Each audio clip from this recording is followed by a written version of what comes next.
And welcome to the one and only Inland Sports Show on Fox Sports IE, 1350 AM. It's a big day around here.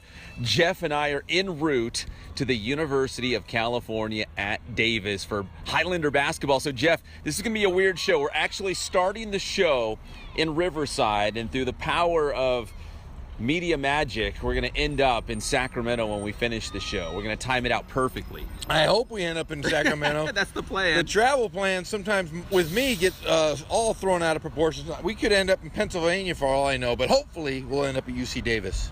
Well, UCR is going to take on UC Davis Saturday night, 5 o'clock. Big game for the Highlanders. They're still in the chase for that final playoff spot in the Big West Conference.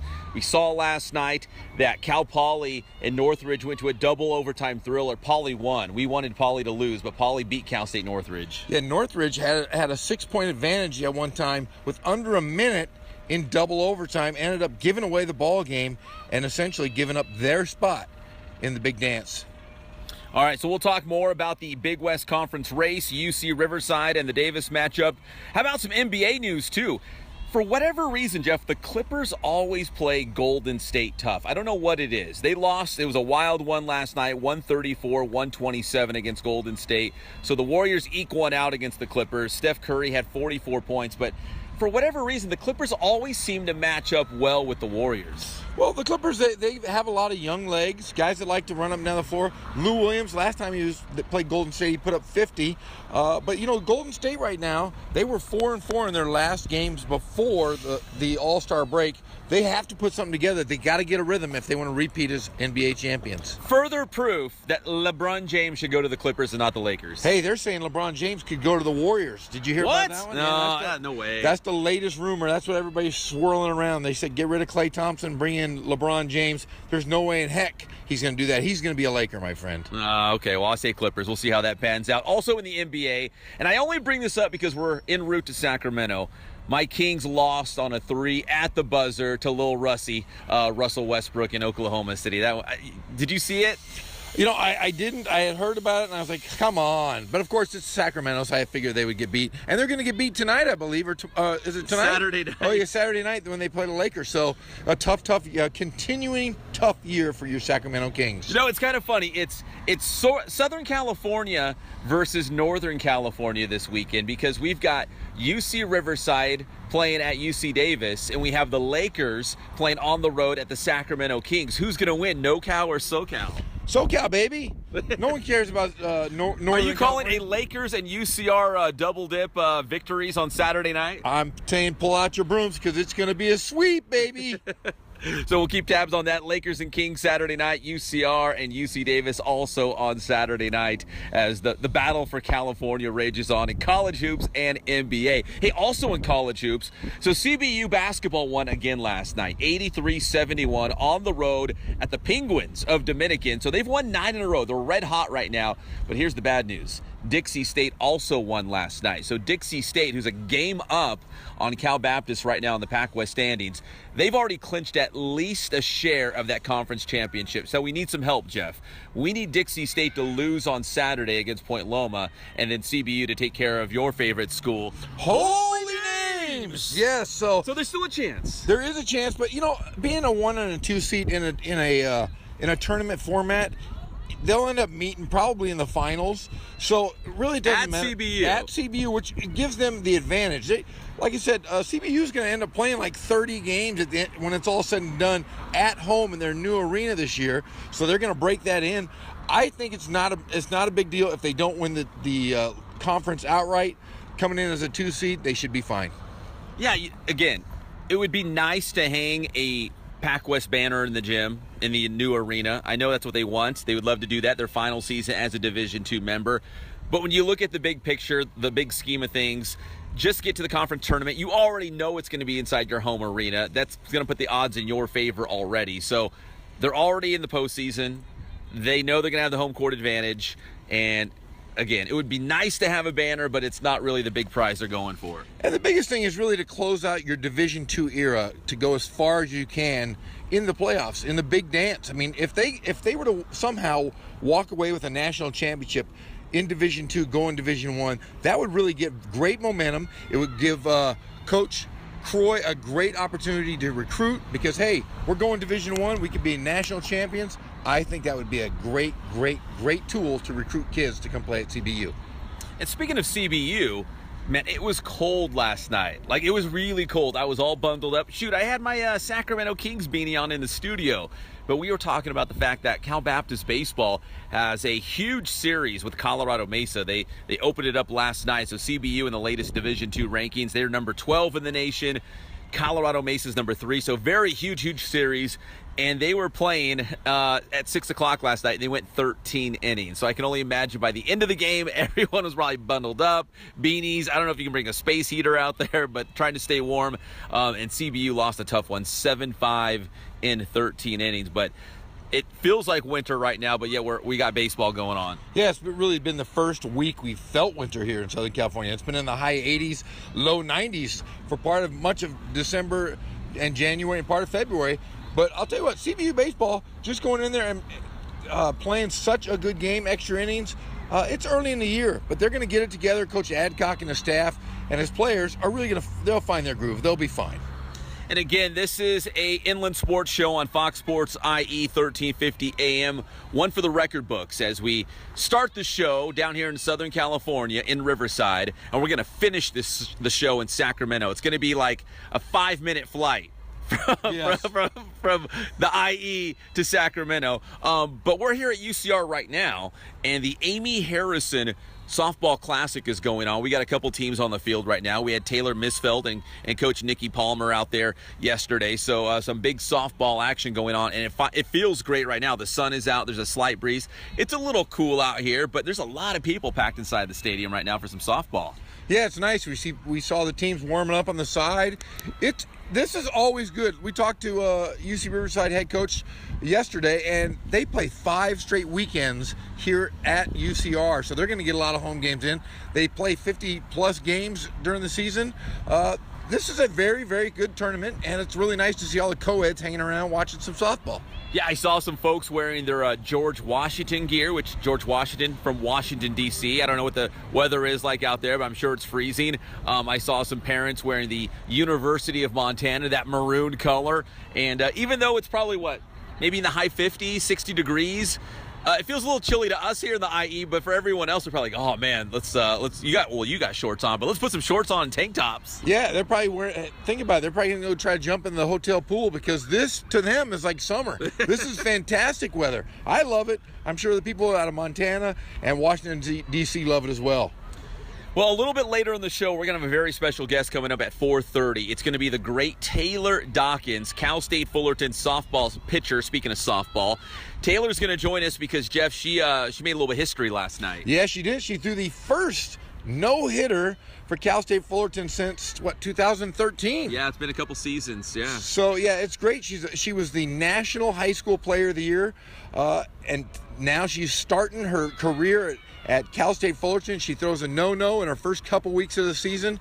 She is our favorite and couldn't be any happier for her. Think about it, like any sport, any college sport, going in as a true freshman, rarely do you see a true freshman dominate, let alone like get into the starting lineup, but dominate. Taylor Dawkins is a true freshman already in the circle for Cal State Fullerton and throwing no-hitters. I mean, it just speaks volumes of how good she is, how good she was at Norco High School at that level, just mowing down batters. And the toughest thing is, if you don't know anything about Taylor's history, she's had to go through some health issues the last few years, dealing with cancer, and it's really, she's a special person that she can put all of that aside, knowing that, she's going to have a transplant anytime, any day, and yet she can still go out, be focused enough to play for her team, play for herself, and like you said, dominate as a freshman at a Division I level at probably one of the top 3 conferences in the entire country.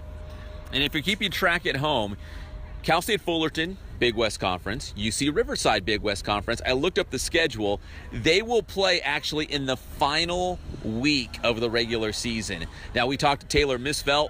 Can you imagine Taylor Misfeld in the circle for UCR going up against Taylor Dawkins from Norco High School and Cal State Fullerton? That'd be like a 0-0 20-inning game. No one's getting hits. Yeah, I mean, look at Taylor.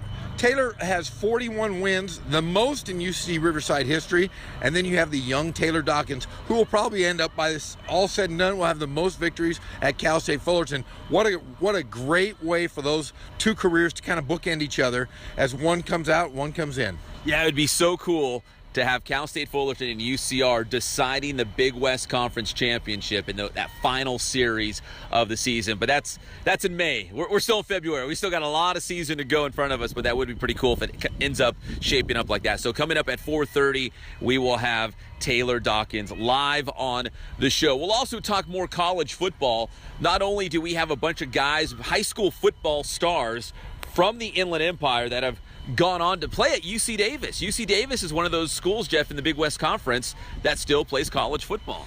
Yeah, and it's really nice. A lot of local guys. We were up at Cal Poly San Luis Obispo. A lot of local guys. We're going up to Davis. A lot of local guys. Really, really cool because, you know, they're Division I AA. Is that what that is? Yeah.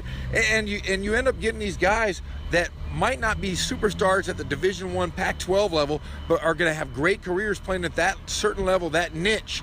And local Inland Empire guys seem to fit in very well in that division. And that's exactly the thing. Maybe they feel a little slighted that maybe UCLA or a USC, any school in the Pac-12, Arizona State, maybe they bypass them.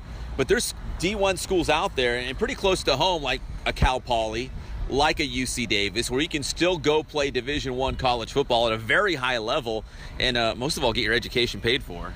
Yeah, that's the most important thing is when the guys that are going to play at this level, like at Cal Poly, at Davis, those guys are going to get a free education and they're going to be able to write their own ticket to go and do whatever they want. They decide they want to get into coaching, then they can do that. If they want to go into enterprise, business, anything they want to do, they're going to be successful because of their opportunity to play football at that level. All right, so we'll talk about some of our Inland Empire high school football stars now at UC Davis playing college football. We'll also talk about some local guys who are JC transfers going to Division I college football programs that are going to make a name for themselves. There was this website that came out with a list of the top junior college quarterbacks transferring to big-time Division I teams. We got a couple local guys on that list. We're going to talk about that as well. So we got a big show coming up. It's all brought to you by our good friends at Spoiled Quick Quality Oil Change. You'll be spoiled by great customer service and low prices. Go check them out today. Again, Bill Navigado, I'm coming for you. As soon as we get back from UC Davis, I'm coming for you because I am long overdue. Ken Sporting Goods, more than 40 years in the Inland Empire, bringing you all of your sporting gear needs, plus your Letterman's jackets, and they'll also bling them out. Go to the website, kensportinggoods.com. You already know where they're located in Norco. They are the #1 sporting goods store in the entire Inland Empire.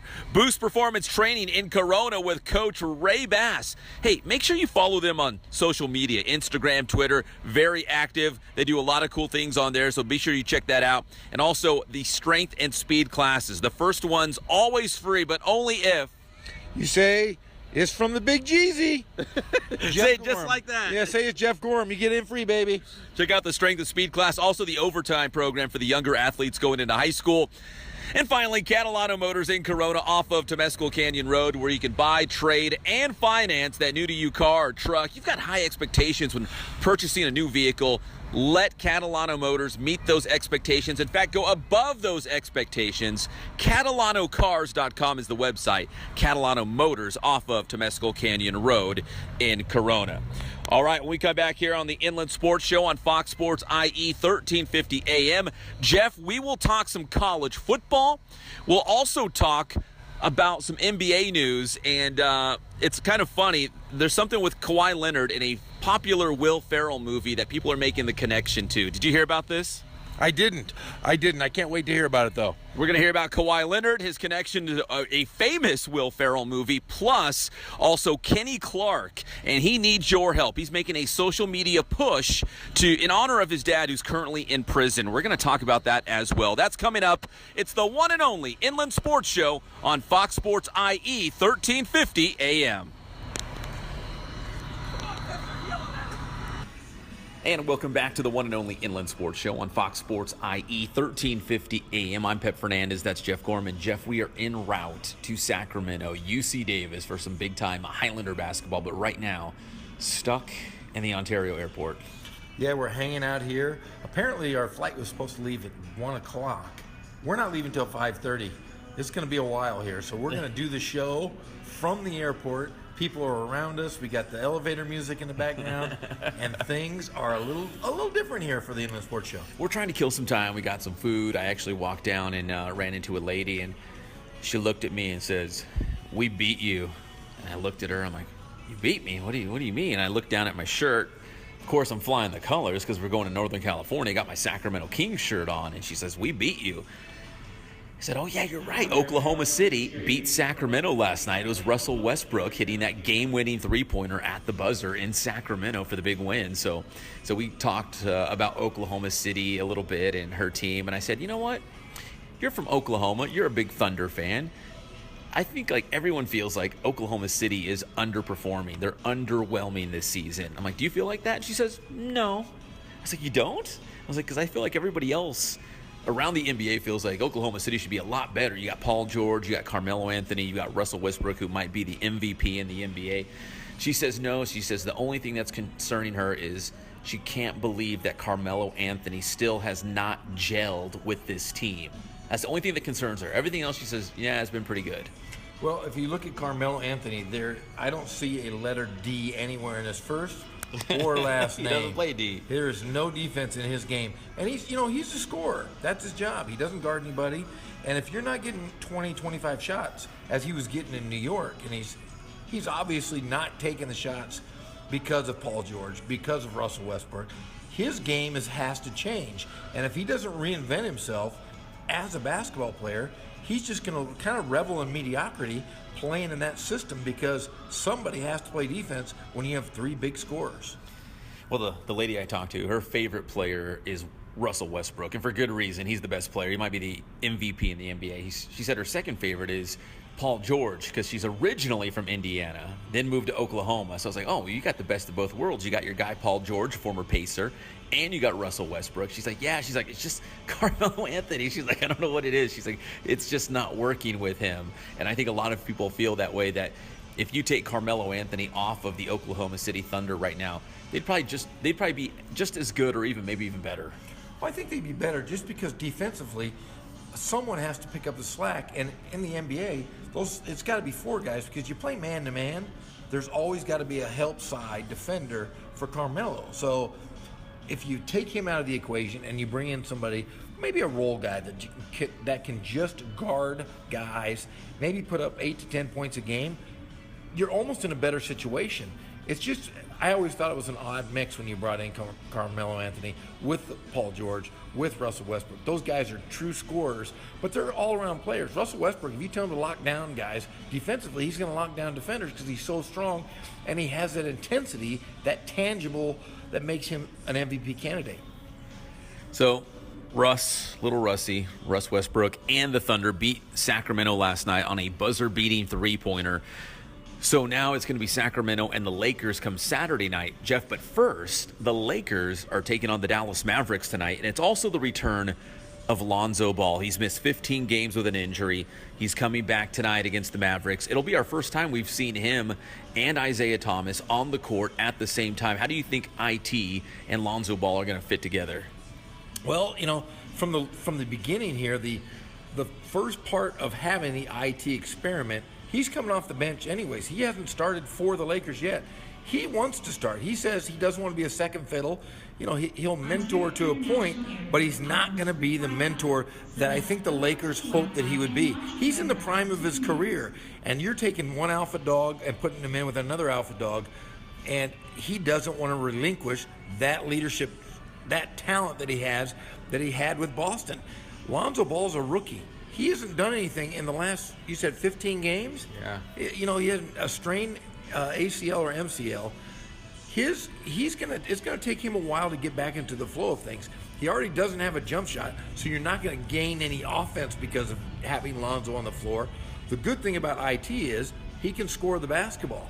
He can't guard anybody, but he can score the basketball. So play him at the same time. Could you play them at the same time? Well, you would have to put IT at the two spot. Yeah. Which means that you're going to have Lonzo Ball guarding a bigger. He might have to guard a small forward or a big forward at times, which could hurt the Lakers because you really want to kind of get him back in the flow. He's a point guard. Lonzo Ball is your point guard of the future. IT is on loan. I don't see them doing a whole lot with IT this year. I think they're going to ride it out. They're going to do the best they can as a staff, as the front office. Magic Johnson, they're going to make him comfortable enough that when he leaves, you want to make him leave on good terms because last year he could have got a max contract. This year we're talking he's going to get nickels and dimes compared to what he was going to get in the free agent market. Yeah, when he left Boston, the worst thing he did was go to Cleveland. He should have went somewhere where he could have been more fruitful. And also, he's a defensive liability. He's a former Sacramento King. I followed him pretty closely for a couple of years. He was good. He can score. He's just on the defensive end. Like, what do you do with him? You can't hide him. Well, the defensive analytics, they have him as the worst defensive player in the NBA. The worst. Than anybody else. Than anybody in the last 50 years as an NBA player. That in itself is going to take a lot off of your money when you're trying to get money in the free agent market, which come at the end of the season, he's a free agent. Somebody's going to either be able to get – the Lakers could re-sign him for bare minimum, very low money, or he goes somewhere else and maybe can resurrect his career. Well, for Isaiah Thomas, obviously you want to get out there. You want to show other teams that you can still do it, even if it's with the Lakers or not. But if you're the Lakers, maybe you want to see these young guys. Maybe you're like, say, IT, I'm sorry, but we're going to sit you on the bench. We got to see what we got because you're not part of our future plans. And he really isn't. And I can see the Lakers doing that. We've seen it in glimpses so far this year. He's coming off the bench. He's averaging about 25 minutes. He's a great scorer. He's a great locker room guy. But that's not the direction the Lakers are going to go. They don't want to re-sign him for a multi-year deal with top dollar when they can bring in possibly 3 free agents that under max contract deals, which would bring the Lakers really back to prominence in the NBA and maybe atop of the Western Conference. Like you said yesterday, maybe Kawhi, LeBron James. Of course, his name's going to be tagged to almost every single NBA team outside of Sacramento. He's going to be tagged to all those teams. But in terms of his star power and all the other business dealings that he has, everything beyond basketball, Los Angeles seems like the most sense. Well, there's only really 3 teams he can go to. He can stay in Cleveland. He can go to San Antonio, which I don't see LeBron James wanting to go to San Antonio to play. Or he comes out west and plays for either the Lakers or an outside chance of the Clippers. I do think, though, his landing spot, if he does choose to leave Cleveland, is going to be the Lakers. But Paul George has said, I want to be a Laker. Magic Johnson's gone on record, got fined for saying he wants Paul George. Paul George is their attraction. Paul George is one of those guys that everybody will like to play with. I think he can take a second fiddle. We've seen it in Oklahoma City with Russell Westbrook. He is the second fiddle on that team. And why not be a second fiddle on a Laker team? If you can win a championship in Los Angeles, you'll always be remembered. James Worthy, Norm Nixon, Jamal Wilkes, all second fiddles, third fiddles, and their name is still synonymous at the Staples Center. So it's Lakers against Dallas tonight, the return of Lonzo Ball, and of course Saturday night, the Lakers going on the road to Sacramento. It's that SoCal versus NoCal rivalry weekend as UC Riverside taking on UC Davis and the Lakers playing on the road at Sacramento. So we'll talk more about that, obviously, on Monday when we come back to Riverside, and we'll break it down who won what game and see if it's a sweep for the Southern California teams, including your Highlanders. Speaking of Southern California, some big NFL news going down today, Jeff, as well, because the LA Rams, now they were really good on offense last year. Jared Goff, it was his breakout season, his coming out party. Todd Gurley, second in MVP voting, just behind Tom Brady. So offensively, the Rams are in good hands. They look really good. They've got Sammy Watkins, they've Robert Woods. They've got some good receivers. They've got a good young tight end. Todd Gurley's going to be an MVP candidate every single year, probably at least for the next 5 years.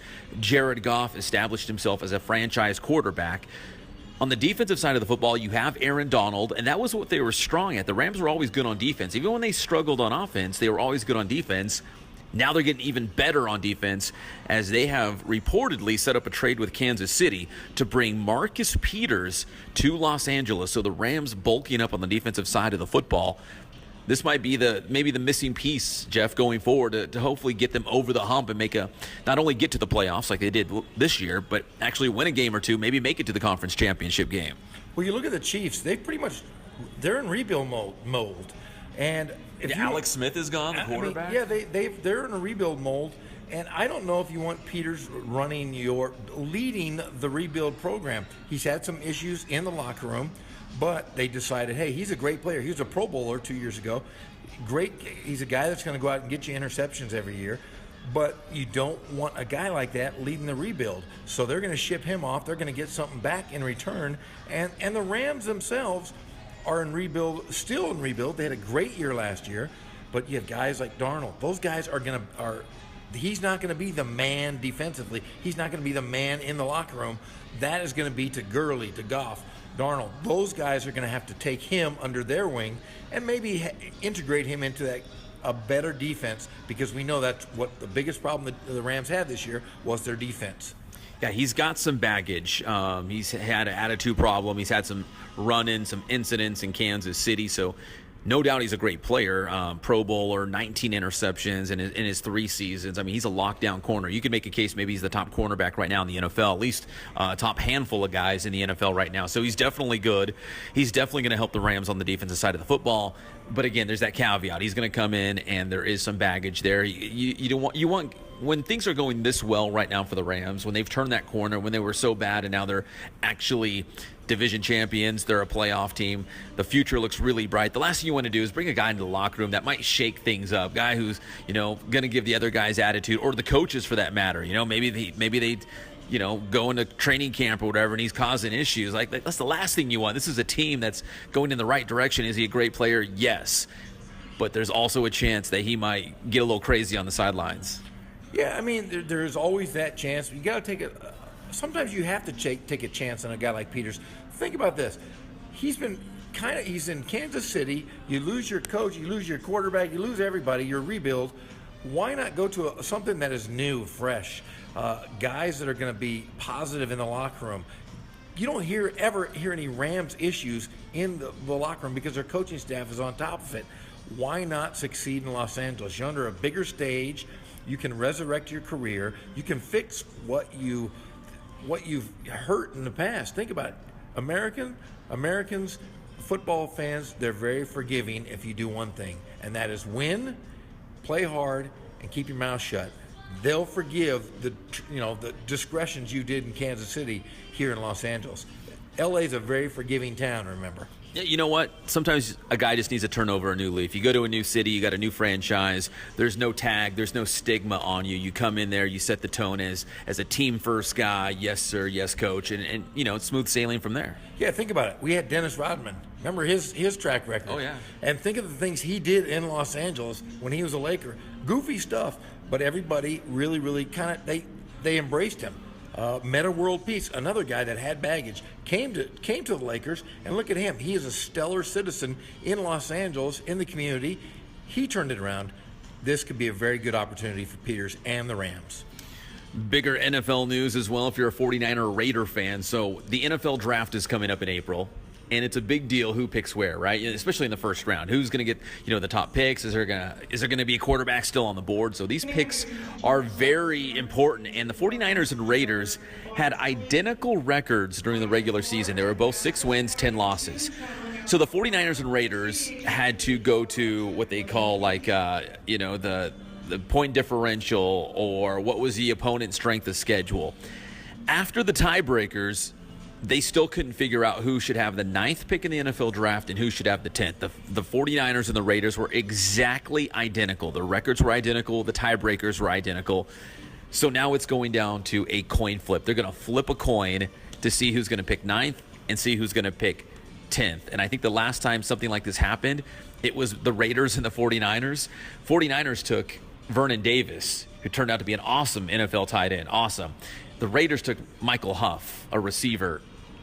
I don't know how many years he was in the league, but obviously he didn't pan out. That's how big these picks are. Well, you can thank Jimmy Garoppolo for this conundrum that the 49ers and the Raiders have going on right now. But honestly, I mean, if it's going to matter in the first round, a lot of guys pan out, a lot of guys don't pan out. We've seen guys third, fourth, fifth round that have been very successful. I think it's just that name in the first round that's going to lure certain players. But what are both of these teams trying to do? What are the 49ers trying to do? They're trying to solidify a great offensive line for Garoppolo. They're trying to get some skilled guys. I don't know if that matters. The 7th and 8th pick you said? 9th and 10th, yep. I don't see that being a huge thing when you're really just trying to go after offensive linemen. The Raiders, on the other hand, they're in a rebuild. Who knows what Gruden's going to do? Is he going to clean house? Rumors are he's going to clean house and bring in a whole new system. That could take a couple years. That could be more of a concern for the Raiders with those picks. I just don't like the whole coin flip thing. Even at the local level here in the CIF Southern Section playoffs, you do a coin flip to find out who's going to host the next game. If the two winners in the playoffs both were at home, then you flip a coin to see who's going to host in the next round.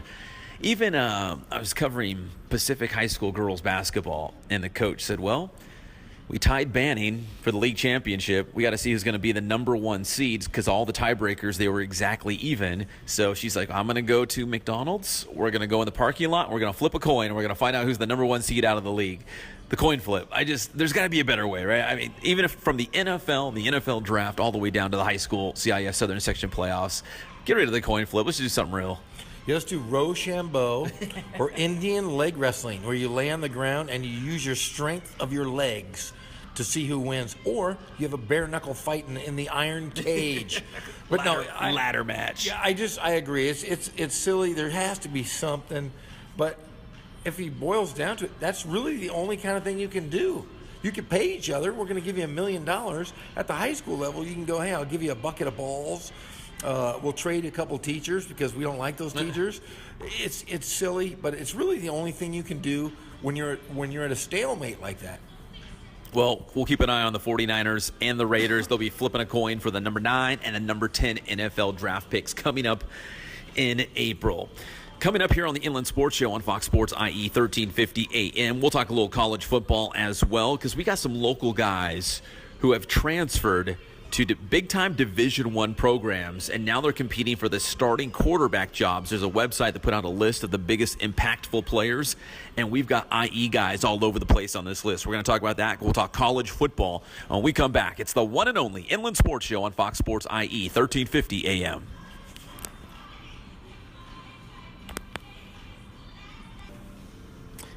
And welcome back to the one and only Inland Sports Show on Fox Sports IE 1350 AM. Jeff and I are en route to UC Davis for the Highlanders taking on the Aggies on Saturday night. But right now we're stuck. We're stuck in the Ontario airport, hanging out, seeing all kinds of people. I've seen the walk around guy. He's coming back again.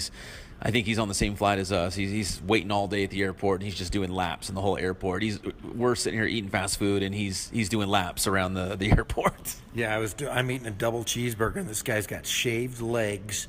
He looks like ripped, and he's walking around with earbuds and like at a fast pace. He probably should just start jogging at this point, but I think he's maybe got like 10 or 11 miles under his belt so far. I got to be quiet. Here he comes. Yeah, he's on his way. He's coming because Jeff and I, if you could picture this, we're set up at the very end of the Ontario airport. We're so far out on the fringes that we can't even get the free Wi-Fi in here. Like, we're that far out. Like, we're beyond the fringe. We are beyond the fringe. We are on gate 401. We're right next to the doors. If we walk outside these doors, we are on the tarmac. So yeah, we're hunkered down in our own little Inland Sports Studios here, and yeah, it's a little different here, a little different right now. But we're hanging in there. Our flight plans, our travel plans were switched up a little bit, so why not do an Inland Sports Show live from the airport here on Fox Sports IE 1350 AM. So if you hear the intercom go off or some music in the background, that's what's going on. We're hunkered down doing the Inland Sports Show live from Ontario, the airport, although we're supposed to be in Sacramento, but that's okay. Find a way, right? Like the Marines always say, just find a way. Yeah, and I'll tell you what, I've been stuck in airport the last 2 weeks. I was when I was in Steamboat Springs, for the Inland Sports Show, I was stuck in Denver for quite a while. At least I'm not under snow. I think it was under like 5.5 feet of snow the last time. At least right now it's sunny out. I'm looking out the window. There's planes flying around, and I get to look at you, Pep, right next to you. We're going to spend all weekend together. We're going to share a room. I'm going to be the big spoon. You're going to be the little spoon. It's going to be another fun time at UC Davis. Are we going to go to the movies? Or are we going to hang out? No, we're just going to cuddle. We're going to cuddle, and we're going to watch TV, and we're going to do each other's hair, our nails. We're going to be like giddy high school girls. Now, we might go see a movie, but we definitely got to go find a big sandwich shop or something we can eat all day and all night long. Yeah, we like eating late for whatever reason because of our kind of a wacky travel schedule. We always end up eating dinner like 11 o'clock at night, which is like the worst. And you wake up with indigestion, you feel all sick. You're like, oh, that sandwich was a bad choice. No way, buddy. I'll tell you what, that's my favorite time to eat. Do you know why? Well, because then when I sleep, I dream crazy dreams. I'm like a superhero. I'm something, but I'll tell you, I can eat anytime. So when you eat late, you know you're going to dream like crazy dreams? Oh yeah, I love it. I'm like fit, healthy, and cool in my dream, but yet my heart's pumping super hard while I'm sleeping. I'm snoring, but I'll tell you what, it's a great night's sleep when you can eat at 11 o'clock.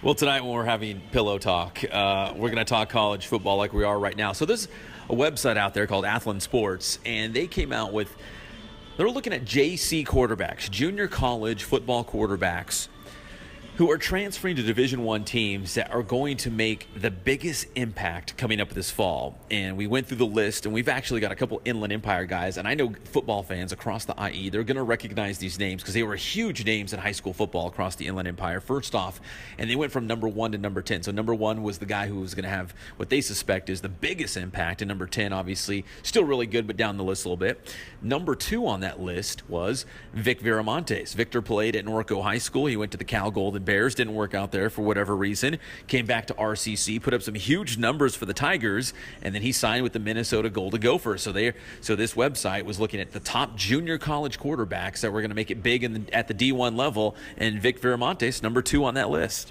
Well, anytime you play for Tom Kraft, I mean, a very, very great offensive mind, had a great career coach at San Diego State.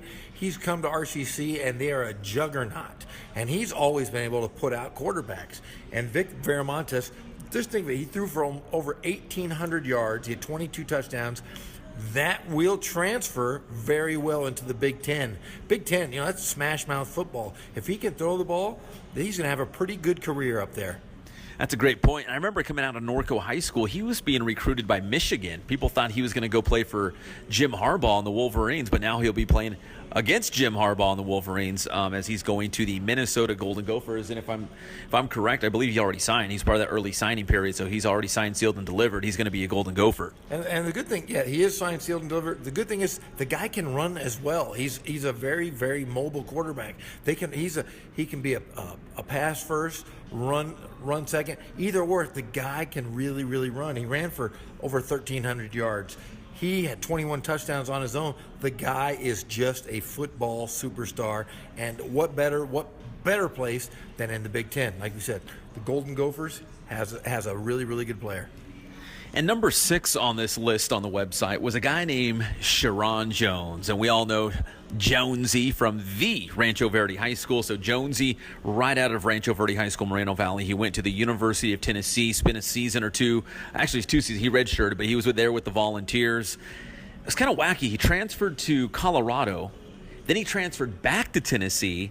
And then he ended up at Mount San Jacinto College. In fact, I saw him last year. He engineered a late game-winning drive against San Bernardino Valley College. And Sharon Jones single-handedly knocked Valley College out of the playoffs. Like, he's that good, and he's going to New Mexico. Sharon Jones is now at the University of New Mexico. And, Jeff, the crazy thing about this is Sharon Jones is one of actually 3 Inland Empire quarterbacks at the University of New Mexico, and they're all going to be battling for the job. I think the 2 names that's going to jump out at everyone is not only Sharon Jones, but also Colton Gerhardt. Colton Gerhardt, the brother of the other Gerhardts, Toby and the many Gerhardt, the Garth, they're all, wow. I mean, like you said, 3 Inland Empire guys competing for the same spot. in the same program. Jones, though, like you said, he's been around, well-traveled. Yeah. I mean, he's, like you said, Colorado, Tennessee, and then going the JC route. Well, maybe he'll finally find someplace that is comfortable for him. A lot of guys choose, I was one of those guys, you choose to go to a big program, and you're not the big superstar you think you are, and it takes a while to kind of mature, get used to being, working hard to be that guy. Well, maybe he's found that place in New Mexico. I think that would be a great landing spot for him, but he's going to have to compete again against two other guys from the Inland Empire.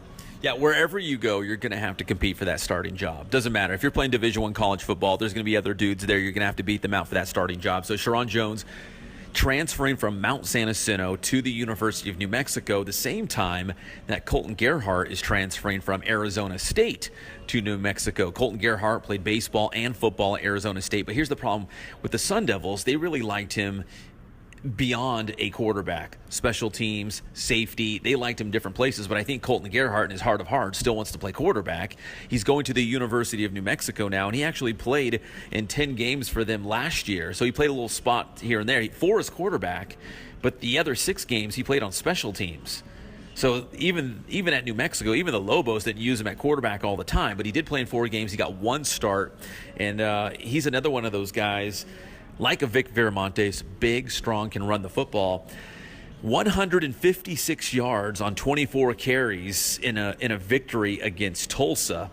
So he can run the football, and that was his 1 start. So Colton Gerhart and Sharon Jones competing for the starting quarterback job at the University of New Mexico. And I was going through the roster. I was like, man, I can't believe we got 2 Inland Empire guys. Oh, no, we've got 3. Jacob Henney from Santiago, he's also there. I remember him playing quarterback for the Sharks. So Jacob Henney, if you're looking at the ladder of quarterbacks for the Lobos, he's probably down on the lowest rung right now. He's got to work his way up. But the 2 guys, the 2 front runners, you got to think Sharon Jones, the transfer, former Tennessee Volunteer, transfer from Mount San Jacinto, and of course Colton Gerhart, who's already had some snaps with the Lobos and even a start from last season. So 2 IE guys, Jeff, trying to win that starting job for the University of New Mexico. Well, I mean, you think about it, they both have great pedigrees. Gerhart, because of the family lineage, the hardworking, we all know the Gerharts work so hard. They're all intelligent, smart kids, very athletic. They can do almost anything. I'm sure if we said Toby Gerhart when he was at Stanford, can you play quarterback? Sure, and he probably would have been pretty good at it. But then you have Jones. Jones' pedigree is a little different. He came from a powerhouse program in the University of Tennessee. That's an SEC program, and they had hopes that he was going to be their quarterback. That in itself leads you to come back, and you're playing at a smaller school. You've got the pedigree from a big university. That might get him some confidence to be the quarterback that we had seen in the past. Yeah, we'll keep tabs on this one for sure as they go into spring ball at the University of New Mexico. When we come back here on the Inland Sports Show, live from the Ontario Airport on Fox Sports IE 1350 AM, we'll talk a little CIF Southern Section basketball. The semifinals are tonight. You can punch your ticket to the championship game with a win tonight. We'll preview some of those matchups when we come back. It's the Inland Sports Show on Fox Sports IE 1350 AM.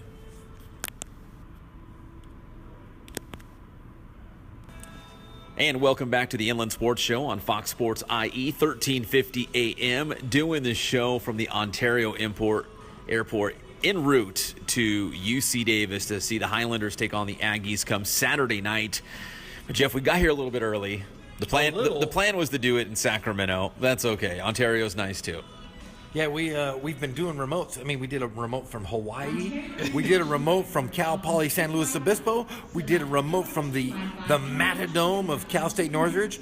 But what better than sitting in an airport all day before we go? This is a little different, but hey, we're making the best of it. Yeah, we've been everywhere, including Hawaii, but sitting in an airport, this is a new one for us, but that's okay. The show must go on. It's brought to you by our good friends at Spoiled Quick Quality Oil Change, Ken Sporting Goods, Boost Performance Training, and Catalano Motors in Corona. Well, the CIF Southern Section Boys Basketball Playoffs are tipping off tonight in the semifinal round. The winners will advance to the championship games next week. And Jeff, we've got a bunch of teams still alive competing in the semifinals, teams trying to advance to the championship game. We talked about this before, that the fact that in Football in San Bernardino had a banner season thanks to Cajon and Aquinas. Riverside, it's been their season for high school basketball. And we still got a couple other teams still sprinkled in there, but it's really been a good season for high school basketball in the city of Riverside. In fact, we still have, 2 Inland Valley League schools in it with Rancho Verde and Riverside Poly. So that goes to show you how strong the Inland Valley League was this season. So let's start with the Rancho Verde High School in the D1 semifinals. They're taking on Pasadena tonight in the semis, Jeff. And of all the great schools that we had in D1, Centennial, Roosevelt, North, Temecula Valley, the Rancho Verde is the last one standing, and now they're 1 win away from going back to another CIF championship game. They won the whole thing in 1AA last season. Well, we've talked to Brandon Baker a few times on the Inland Sports Show, and he says right now they're at the healthiest they've been all season. They had some injuries, they had some broken bones and some hands. Jackson Turner is playing great. The entire team is playing great. We saw him on a video. It's funny. We saw him on, I think it was Twitter or Instagram, where they were celebrating after the game, and they really genuinely seem to like each other. I've been around teams coaching for 20 plus years. You didn't see that excitement. I know you're winning games, you're getting close to a CIF championship, but they all genuinely seem to like each other. We saw them at a UC Irvine basketball game when they played UC Riverside. Hanging out, watching games together. All sitting together, all laughing, all, just having a good time. There weren't guys sitting by themselves. They looked as if they were a team. And Brandon Baker's done a great job. I mean, this is his 3rd year under the helm as being the head coach, and he seems to really have taken over this program, and it still continues to get better and better. Yeah, you know what? Maybe he might be the most underrated coach in the area, because think about it. They won the CIF championship last year, and Johnny Kennedy was hurt. Johnny Kennedy was their best player, and he was hurt the whole back half of the season, and they still went all the way. And this year, they don't have a lot of size, but they got some great players like Torrey San Antonio, who's going to play on the Puerto Rican national team, the under-17 national team. Jackson Turner, who's really had the best season of all the athletes, considering he won a state title in track. He was on the football team that won a CIF Southern Section Division III championship. Now he's on a key part of this basketball team that's 1 win away going back to the CIF championship game. I mean, this is a Rancho Verde team who they might not have, the big star, hey, this guy's going to a Pac-12 kind of guy, but they got some really good players and a really great coach in Brandon Baker, and it shows. Well, let's talk. San Antonio is getting recruited by Cal Baptist. Yeah. I mean, if Cal Baptist is recruiting you now, they're transitioning to a Division I program. That shows you that Coach Croy has a great eye for players. He has a great eye for character.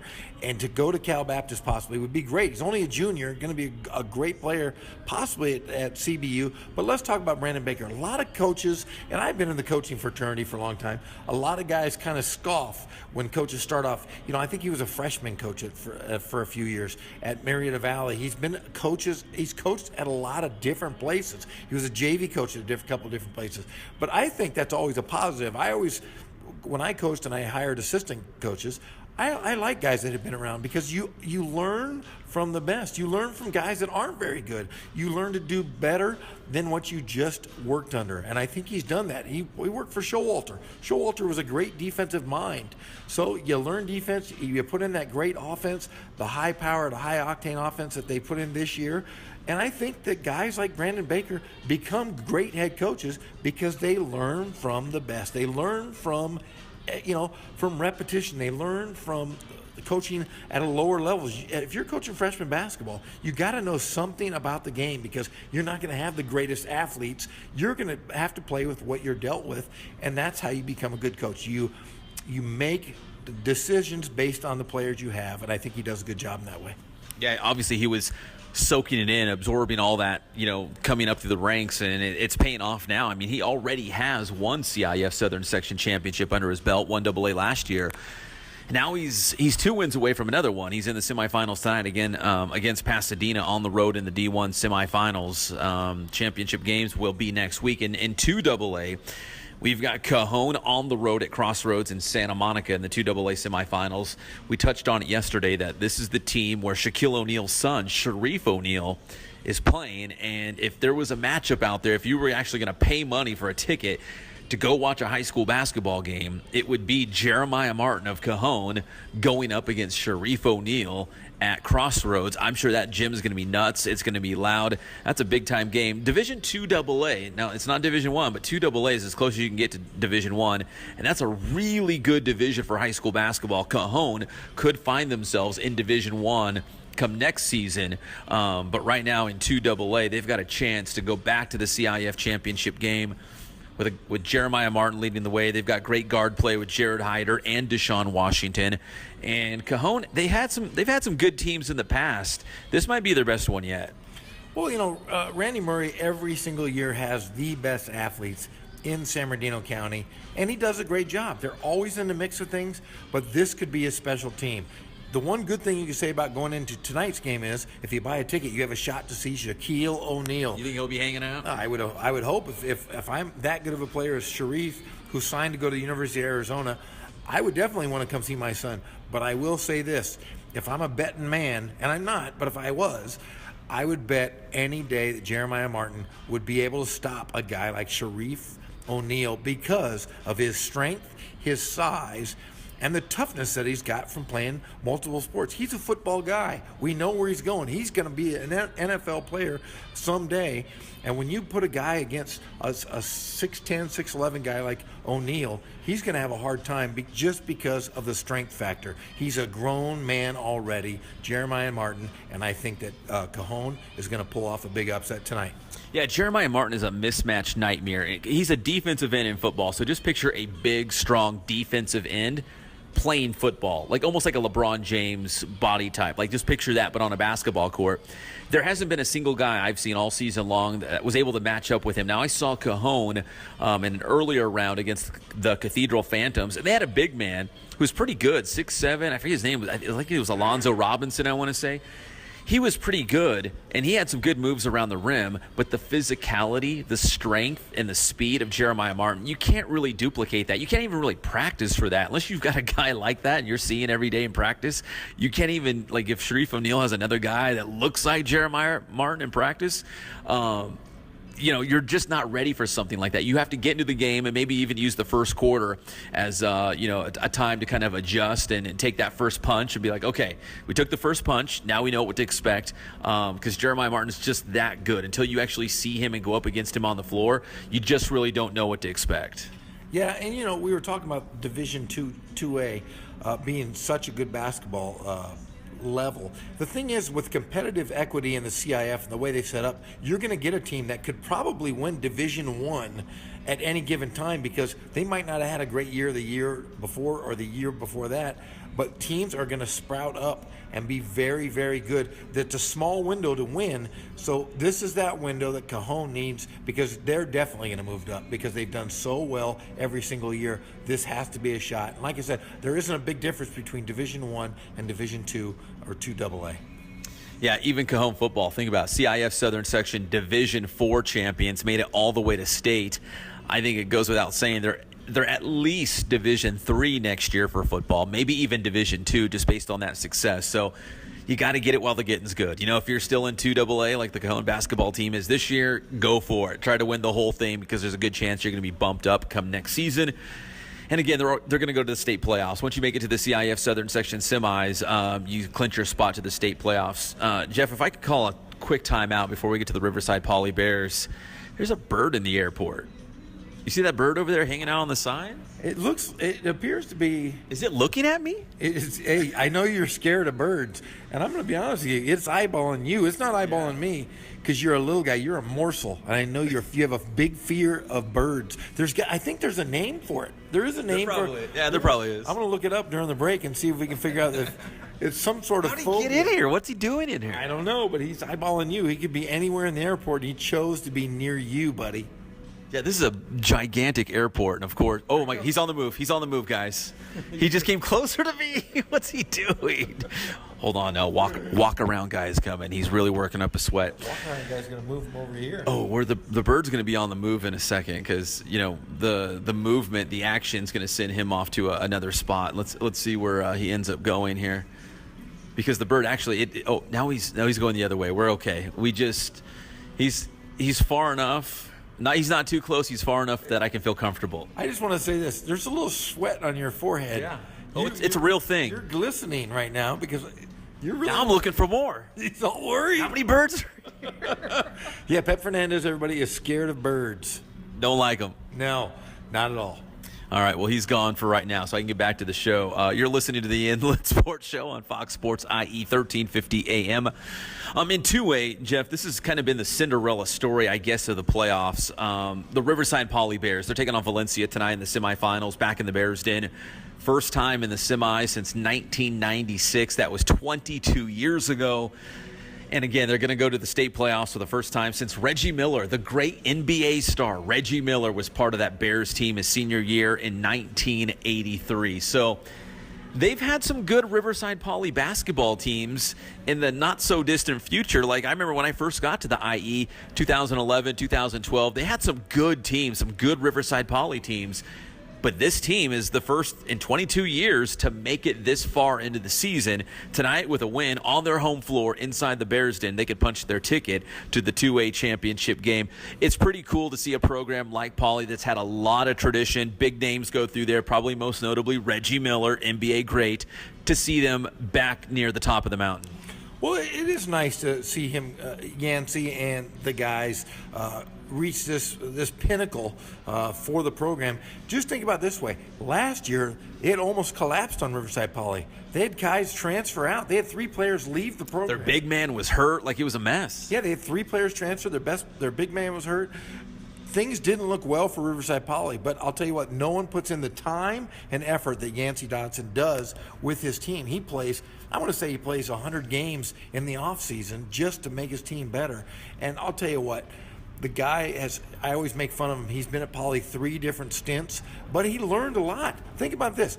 While in between those stops, he was at Glendora where he won a CIF championship under the great Coach LeDuc. Then he goes over to Rancho Verde, wins the CIF championship with Coach Showalter, and then goes up to Riverside King, where they've always been good. So he's one of those guys that has just absorbed the knowledge, the great. He's been around great people. Yeah, I mean, he does a great job. If you talk about guys that run good offenses in high school basketball, many people don't run anything. Yancey runs great stuff. And his kids have all bought into it. They love him. They love each other. They love the program. And I hope, and I'm a Ramona Ram, I shouldn't say this, but I hope Riverside Poly gets to the CIF championship. You know what's crazy is Yancey's been so good to us here on the Inland Sports Show. He always does our show. So soft-spoken, always with a big smile on his face. But you get him in game mode. There's not a lot of coaches like him. Like, he is intense. He's a yeller, like his mom, I guess, like you said, right? Yeah. Like, he's an intense guy, but off the court, I mean, like, it's 2 different people. Yeah, he's just like Yellen Helen, his great mother, who everybody, when growing up, went to his mom. She was always wonderful to us. As I was a teammate of Yancey in high school, teammate of his in elementary school. We played Little League baseball. But Yancey's one of those guys, though, that is intense, but you can... If he yells at you, you can't take it personal, because every guy he coaches knows that he cares and loves them. So I take my hat completely off for Yancey Dodson. I think he's probably one of the best coaches in the area, if not the best. 2 other games let's touch on real quick. One is an all-Inland Empire battle, and we're excited about this one. This might be the marquee matchup of the night, as Murrieta Mesa is going to make a trip to Notre Dame in Riverside. Notre Dame, the #1 seed. Murrieta Mesa coming out of a very tough Southwestern League. In fact, they almost won the Southwestern League. On paper, this is like a fantastic matchup, and #1 Notre Dame's got to hold serve. They got to defend their home floor, get to that CIF Southern Section Championship game, because we know, we've talked to Coach Robinson enough times. We talked to him when we were in Hawaii doing the show. The fact that, you know, they want to win CIF, but this was a team that was 1 win away, maybe even 60 seconds if you want to really get down to it.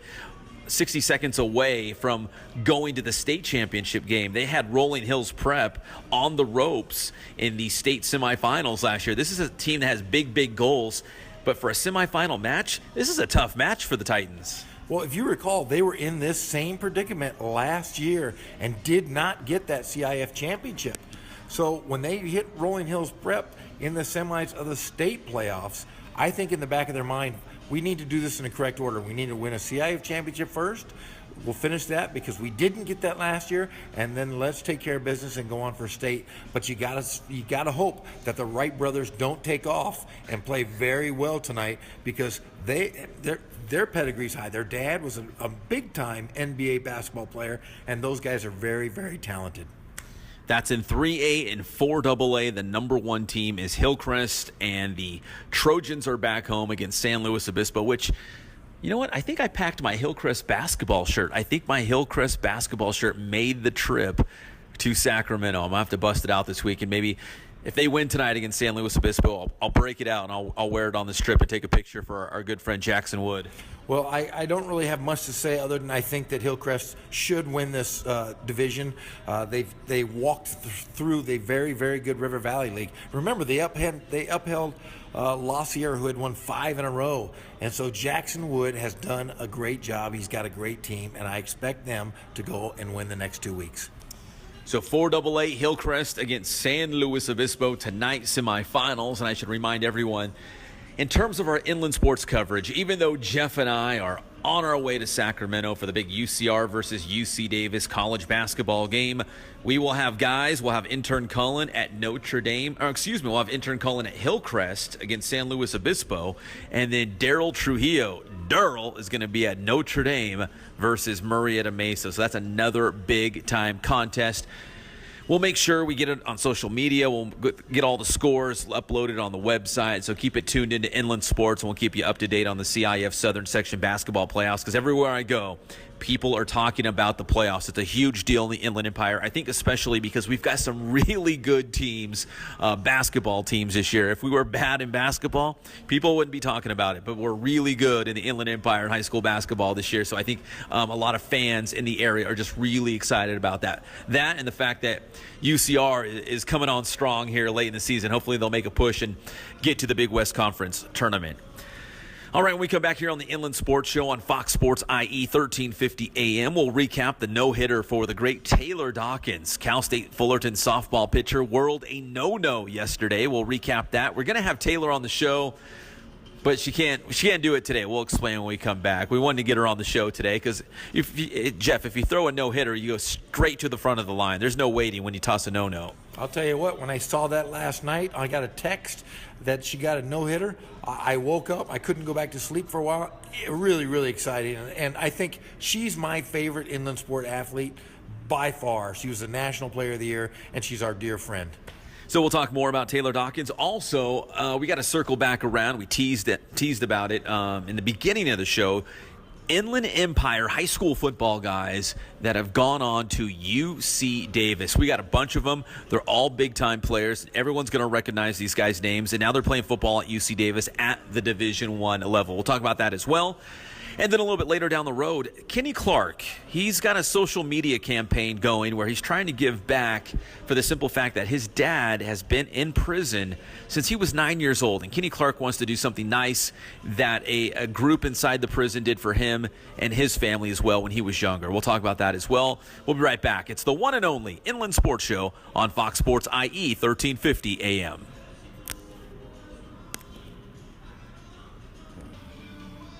And welcome back. It's the one and only Inland Sports Show on Fox Sports IE 1350 AM. We're going strong from the Ontario Airport. We're on our way to Sacramento for UC Riverside, taking on UC Davis basketball. And Jeff, right now we should have been sitting back, soaking in the sun in beautiful Northern California in Sacramento, but we're stuck. We're stuck here in Ontario. Wait, is there beautifulness? Yeah, lots of it. Come on, all over the place. I told you there's only 3 things in Sacramento. The 3 things I always say, and I'm going to put them in order of importance. Okay. The Train Museum. That's number 1? Yeah. Okay. The Capitol Building. That's pretty important. That's 2. And the new arena with the Sacramento Kings. Golden One Center, yeah. Yeah, but the third one, they probably have I think they have rodeos in there too. That's probably the most important thing that goes in that arena. That's the thing that wins the most. Oh man. Is the darn bulls that ride those guys. They win more than the Sacramento Kings. That's painful. It is. That's really painful. You know what they do have in Sacramento? No. What's it called? Was it Storybook Land? Fairy Tale Land? What? I did Fairy Tale Land with the family once in Sacramento. Wait a second. Fairy Tale Land. Can you and I do this? We could do this tomorrow morning. We could film for the Inland Sports Show. You want to go to Fairy Tale Land and find some princesses and go in little clubhouses? And Do they have any rides? No.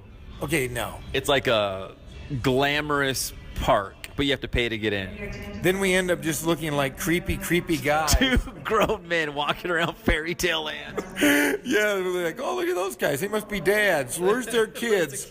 Wait a second. Those guys don't have any kids. What are they doing? Somebody kicked them out. Why is that guy bald and creepy looking? Well, yeah, that's... So, yeah, we're not doing that, I don't think. No. In fact, what I want to do maybe is go to the UC Davis football stadium. I want to check out the football stadium. They've got Division I football up there. They're a Big West school, but they got football. And we've got a lot of Inland Empire guys that play football up there, and I've heard they got great crowds and a great facility. So, to be honest, like if we get to the basketball game a little bit early, I would like to walk around the campus a little bit. I would love to see the football stadium.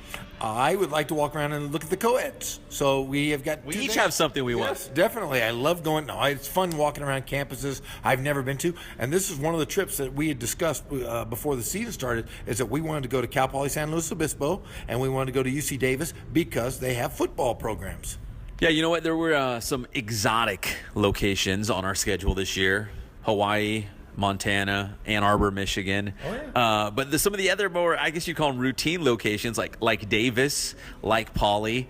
I was excited. Irvine, I wanted to see their place. You know what I mean? Like, it wasn't necessarily going like far away. And I'll say Grand Canyon was pretty cool. Of all the trips, I know you didn't make that one, but of all the trips, that Grand Canyon one was pretty cool. That basketball environment at GCU, it's unbelievable. But we've gone to a lot of different places. Davis is one I circled on the calendar too. I was excited about it. Yeah, you talked about that Grand Canyon game, and I'm really angry I didn't make that trip. But, you know, you've got to be angry because I still have a ticket to the big house and the big game. I got to see Ohio State come in and beat Jim Harbaugh at Michigan in front of 113,000 people. It was one of the coolest things. It was definitely on my bucket list. And to add to that, Marcus Ball from North High School in Riverside caught a touchdown in that game, and you were right there. Yeah, I was right there next to Dikembe Martin, a lifelong friend of Ball, and it was really just one of those surreal experiences that we had great seats. We're in a place that, you know, a lot of these guys, the UC Riverside guys, had never been out of state, and then when they go out of state, they go to Michigan. That's their first time, and then they go to the biggest football game ever. They're going to remember that for the rest of their lives. Heck, I'm going to remember it for the next 10 years or however long I'm going to live, and I'm going to be able to tell my kids that I went to the big game.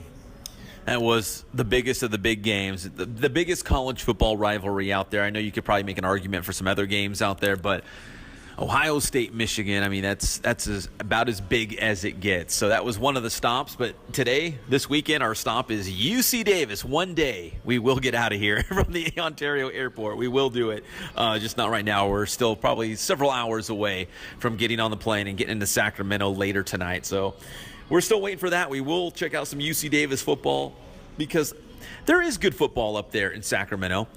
They've got Folsom, which is always in the hunt for the state championship. They've got Grant High School. If you look up Grant High School in Sacramento, they have produced so many NFL guys. The Grant, are they the Pacers? I want to say they're the Pacers. But Grant High School is really good. Folsom's really good. They got a lot of good high school football in the Sacramento area. Hey, do you know who's buried in Grant's tomb? I have no idea. Grant? Grant. And do you know what Folsom is famous for? The prison. Exactly. There you go. There's two. I just gave you two things right there. Well, there's your Sacramento history lesson. Thank you, Jeff, the Novi teacher over here, spitting knowledge. But, yeah, they got good high school football. Grant High School's really good. Folsom's really good. But even at UC Davis, they know. They know when they want the best of the best high school football players, they come down to the Inland Empire, the 951, the 909. And here's a list of guys from the Inland Empire who have signed with UC Davis or are currently playing football for the Aggies. It's half a dozen guys. So they come down here. They recruit the IE pretty hard. We got Redlands East Valley wide receiver Chris Vaughn. I remember him. He was good. He was a stud out there with Armando Herrera as the quarterback. I mean, they're putting up a ton of points for the Wildcats. Vista Murrieta, defensive back, Jalen White. Vista Murrieta has had a long run of really top-notch Division I defensive backs. We just saw Guidry signed with UCLA, but Jalen White, a DB out of Vista Murrieta, he's at UC Davis. Citrus Hill running back, Dumar Fisher. Remember Dumar Fisher? I do. He was the running back along. Why is it escaping me now? There was 2 running backs at Citrus Hill. Hold on. Who was the other guy? Why am I drawing a blank right now? There's 2 running backs at Citrus Hill that led them to the CIF championship game. They beat Heritage in the championship game. They also beat Norda Vista. You beat Norda Vista in that CIF championship. Yeah, they beat up the old Kenny B.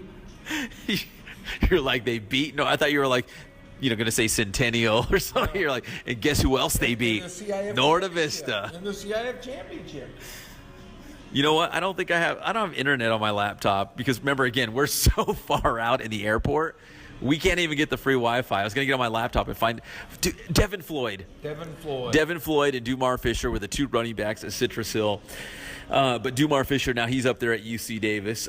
Santiago linebacker Terrell Sales, and a couple Centennial wide receivers, Troy Spencer, who was a stud, and a guy who just played at Centennial. He was part of the early signing period. Chris Venable, another receiver from Centennial, has signed with UC Davis, so he's up there as well. So just by reading off those names, it's kind of like an Inland Empire all-star team. So UC Davis clearly comes down to the IE. They recruit hard. Again, they've got some good football players up in Sacramento, but ask any football program on the West Coast, whether you're talking about UC Davis, Arizona State, San Diego State, Fresno State, UCLA, USC, everybody comes out to the IE because they know there's a wealth of football talent. So maybe you might not get the Sua Cravens or the Kenny Clark, but there's like 4 or 5 other guys you'll see in each game that are Division I worthy. And they're going to be really good at that level. And you got to think the level of football that those guys are playing at isn't that far off from the Pac-12. In fact, Eastern Washington, which is in that division, they went up and beat beat Washington State University. So there are some really quality programs that are in that division, that level, and those guys will flourish. Yeah, those are the schools that you'll see like a Pac-12 or one of these, Big 5 conferences. They'll schedule like, let's say, a Sacramento State or a UC Davis or a Portland State. I think Portland State beat one of those Pac-12 schools. It might have been Oregon State, wasn't it? They beat Oregon State this year, but like you said, Eastern Washington has had a slew of quarterbacks that have been incredible, that have led the nation in passing, in scoring. These guys are studs, and they do go in, and they're continuously in the Final Four because they have the tournament format at that level that they're always in the mix for a national championship, and that's the same league, same level that these schools compete in. Yeah, so UC Davis, Division I, it's big-time football. They recruit the Inland Empire super hard, and we've got some big-time players up there right now for the Aggies. So maybe we'll run into some of these guys at the basketball game. That'd be pretty cool. So if we do, get some pictures, get some selfies, get some interviews, put that on the Inland Sports social media at Inland_sports on Twitter and Inland_sports_show on the gram, as the kids call it, Instagram. So just laughing. They do. That's what Bill Belichick calls it, right? The gram. Yeah. I am on Instagram. Are you an Instagram model, Jeff? No, I'm a Snapchat model. Oh, you are? Oh, the Instagram model. Those are the really pretty girls. You're an Instagram model. I am. I'm wearing my booty shorts. I'm gonna send out some photos of a 6'8", 300-pound booty short wearing bald guy. My favorite picture, I think, of the week was you posing next to my Bigfoot air freshener. Yeah. That one was so good. It's out there right now if you want to go find it. That's a good one. And then I had another one that I sent you, but we had never made it to the social. Which media. one? Me, when I was wearing my night vision goggles, I looked like the creepy guy from Silence of the Lambs, and you didn't even post that one. Why didn't I post that one? I don't know. It didn't make the cut. I was pretty disappointed, to say the least. There's still time. We're sitting in this airport for hours. There's still lots of time. Hey, there could be a Bigfoot sighting here in the airport. You better be ready. We're going to Northern California. Anything could happen. You're gonna get one of me strutting in here. I'm gonna get a video of me as Bigfoot. The Ontario Airport Bigfoot. He's been spotted. All right, we come back here on the Inland Sports Show, Fox Sports IE 1350 AM. Still got to talk about Taylor Dawkins. We still got to talk about Green Bay Packers star Kenny Clark and what he's doing on his social media campaign to give back. It's very, very cool. We got all the details. When we come back, it's the one and only Inland Sports Show on Fox Sports IE 1350 AM.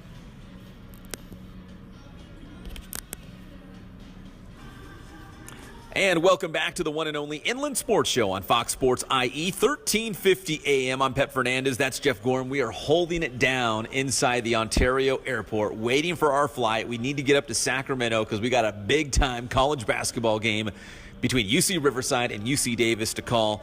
But until then, we're going to hunker down. We're going to do the show. We're going to do a great job looking at people watching here inside the airport, which is a lot of fun as well.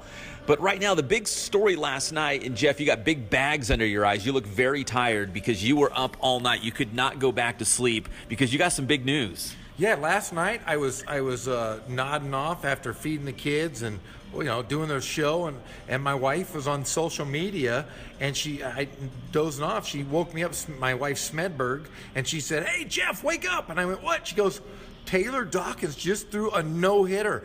And I was like, what am I, my wife is a big Cal State Fullerton alumni, so she checks out the baseball scores and the softball scores, and she was going crazy, woke me up, and I couldn't go back to sleep just because the adrenaline was flowing, and I ended up texting our friend Taylor Dawkins, and she texted me back, and I'll tell you what, couldn't be happier for her. Hey Taylor, first off, congratulations on the no last night. Were you in a groove? Did you know going into the game that you were feeling pretty good?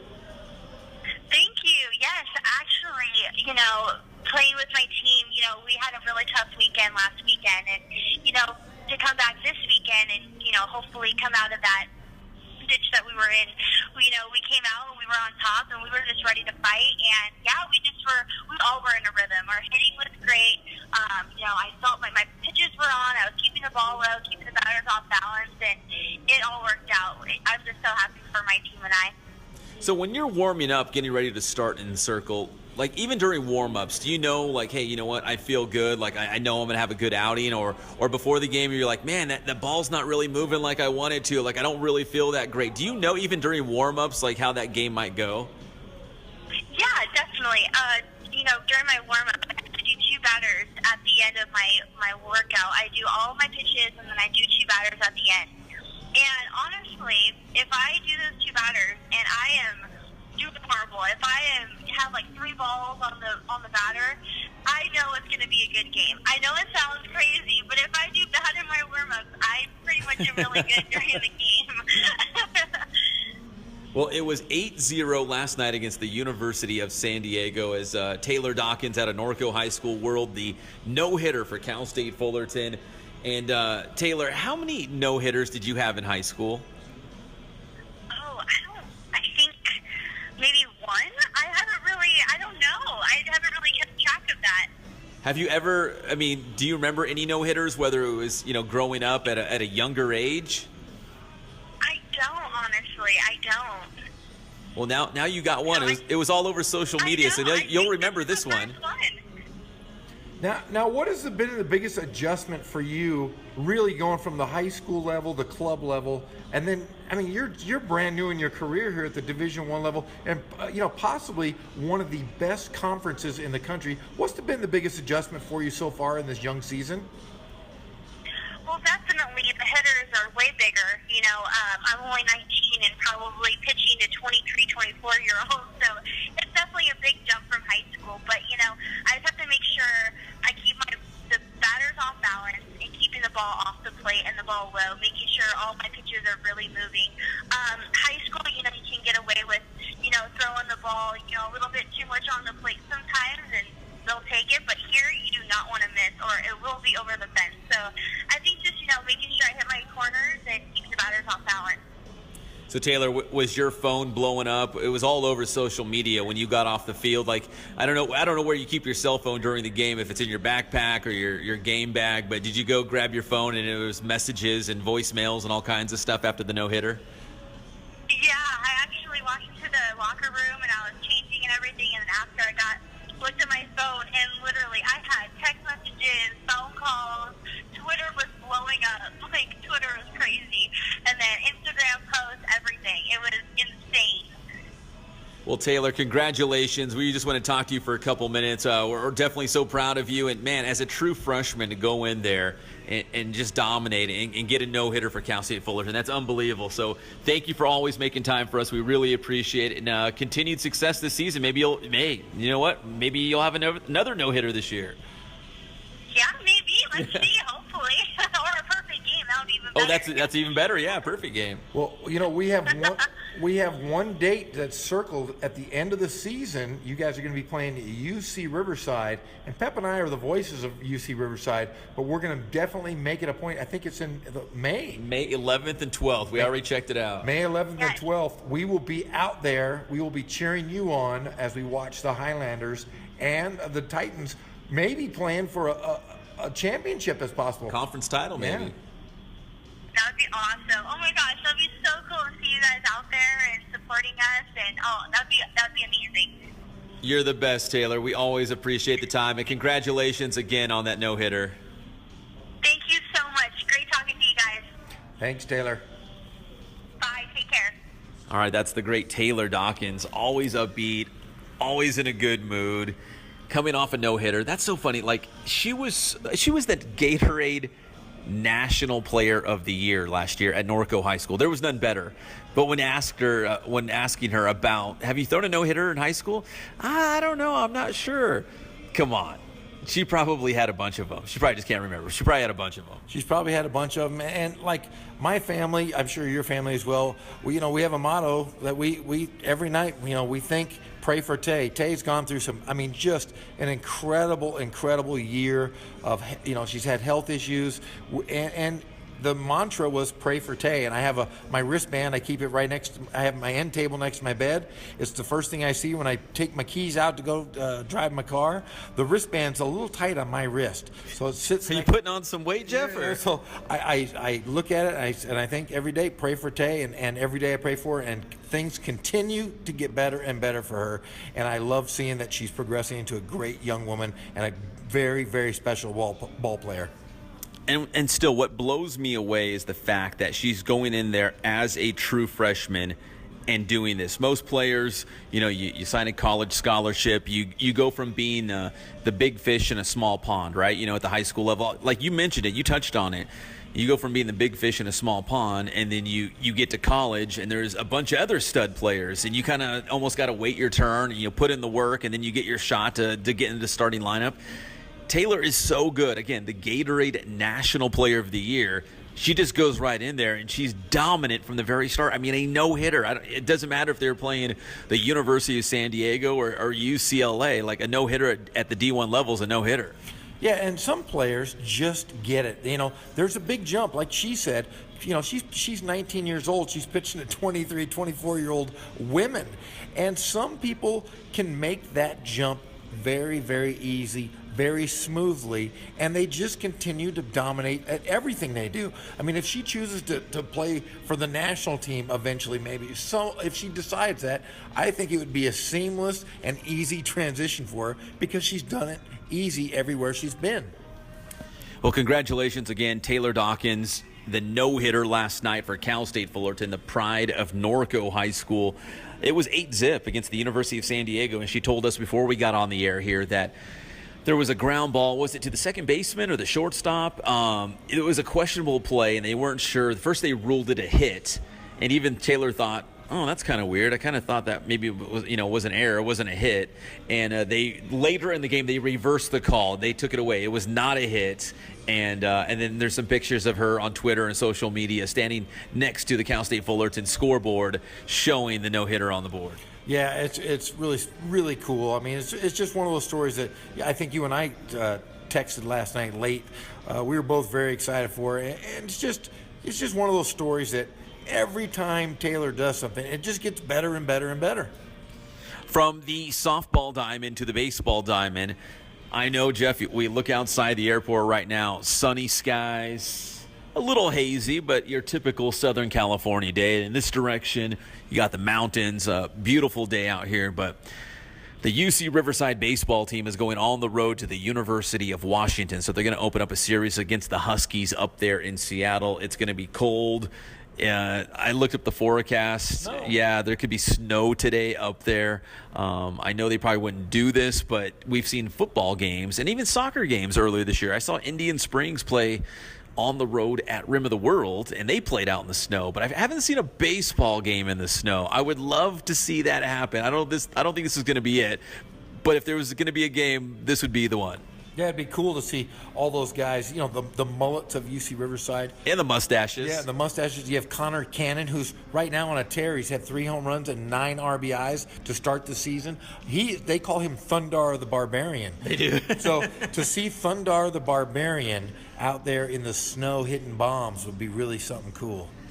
You know, it's also what I love about baseball is, let's say it does snow, and we would love to see them play, but there's a good chance if it was snowing or raining, they're just going to shut it down, postpone it, cancel it, continue the series tomorrow. But the baseball guys always make the most of their time, because you'll notice in the dugout, they'll do all kinds of wacky stuff. Baseball players are just wacky like that. They'll set up the bats and form like a little fire, and they'll all huddle around it, even though there's no fire, there's no flame.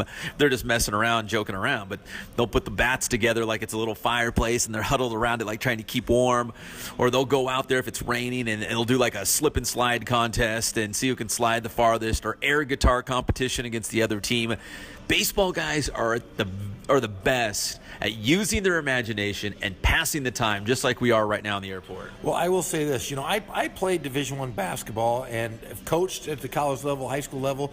And the funniest thing is, I'm going to say this, living in the dorms with football players, basketball players, and baseball players are by far the nuttiest human beings ever. You picture hockey guys being nuts. No, baseball guys take the cake. I could tell you some stories about college baseball players when I was in college that I'll tell you off the air that would make you laugh until your cheeks hurt. I can never say it over the air, but the funniest guys in all of college sports are definitely baseball. And if you go watch a UC Riverside baseball game, listening to the dugout during the game is the best. So I suggest everybody go and watch a UC Riverside baseball game this season. I love baseball for baseball, but I also love baseball for what you don't see on the diamond. Again, like the guys that are in the dugout yelling stuff out to their teammates. None of it usually makes sense. It's all wacky. The stuff they do during rain delays, they're superstitious. Like everything about baseball, I love it. They're so wacky. And I just thought, you know what? This could be the perfect storm. UC Riverside's going to be up at the University of Washington, the Huskies, and it might be snowing. I'm expecting some good pictures or good video coming down from Seattle from our Highlanders, because it might get real wacky up there. Yeah. Snowball fight. I mean, I have no idea. Yeah, I follow UC Riverside baseball on social media. For years, they used to have the funniest Twitter guy. I think he's gone now. I saw him. He was at the softball game earlier at UC Riverside. I'm going to be honest. That's what got me into Twitter. Is I had friends of mine that were like, "You got to get on this Twitter," and I'm like, "What?" And they go, "You got to get on Twitter because the UC Riverside Twitter feed is the funniest thing I've ever seen." So I followed it. The best. Well, we're going to stay on top of that, because I got a good feeling if the weather is panning out like we think it's going to in the state of Washington, there could be heavy snow, and that'd be pretty cool, because I know the Highlanders will have a good time with it. They'll make the most of it. They'll probably snow angels, snowball fights, you name it, snowmen. Like, who knows what they're going to do up there, but hopefully the snow will come through up there with the Huskies. All right, when we come back here on the Inland Sports Show on Fox Sports IE 1350 AM, we're going to break down this UCR versus UC Davis matchup coming up Saturday night. We'll preview that one. We also still got to talk about Green Bay Packers star Kenny Clark and what he's doing, giving back in direct reference to his father, who's been in prison since he's been 9 years old. And then also Kawhi Leonard of the San Antonio Spurs and the pride of King High School, why his current situation kind of mirrors a famous Will Ferrell movie. Jeff, you're a Twitter guy. I don't think you've seen it yet. I'm going to have you find it in the commercial break so we can both have a good laugh at it. So we'll talk Kawhi Leonard. We'll talk about Kenny Clark of the Packers. And when we come back, we'll break down this Highlanders versus Aggies matchup. When we come back, it's the one and only Inland Sports Show on Fox Sports IE 1350 AM.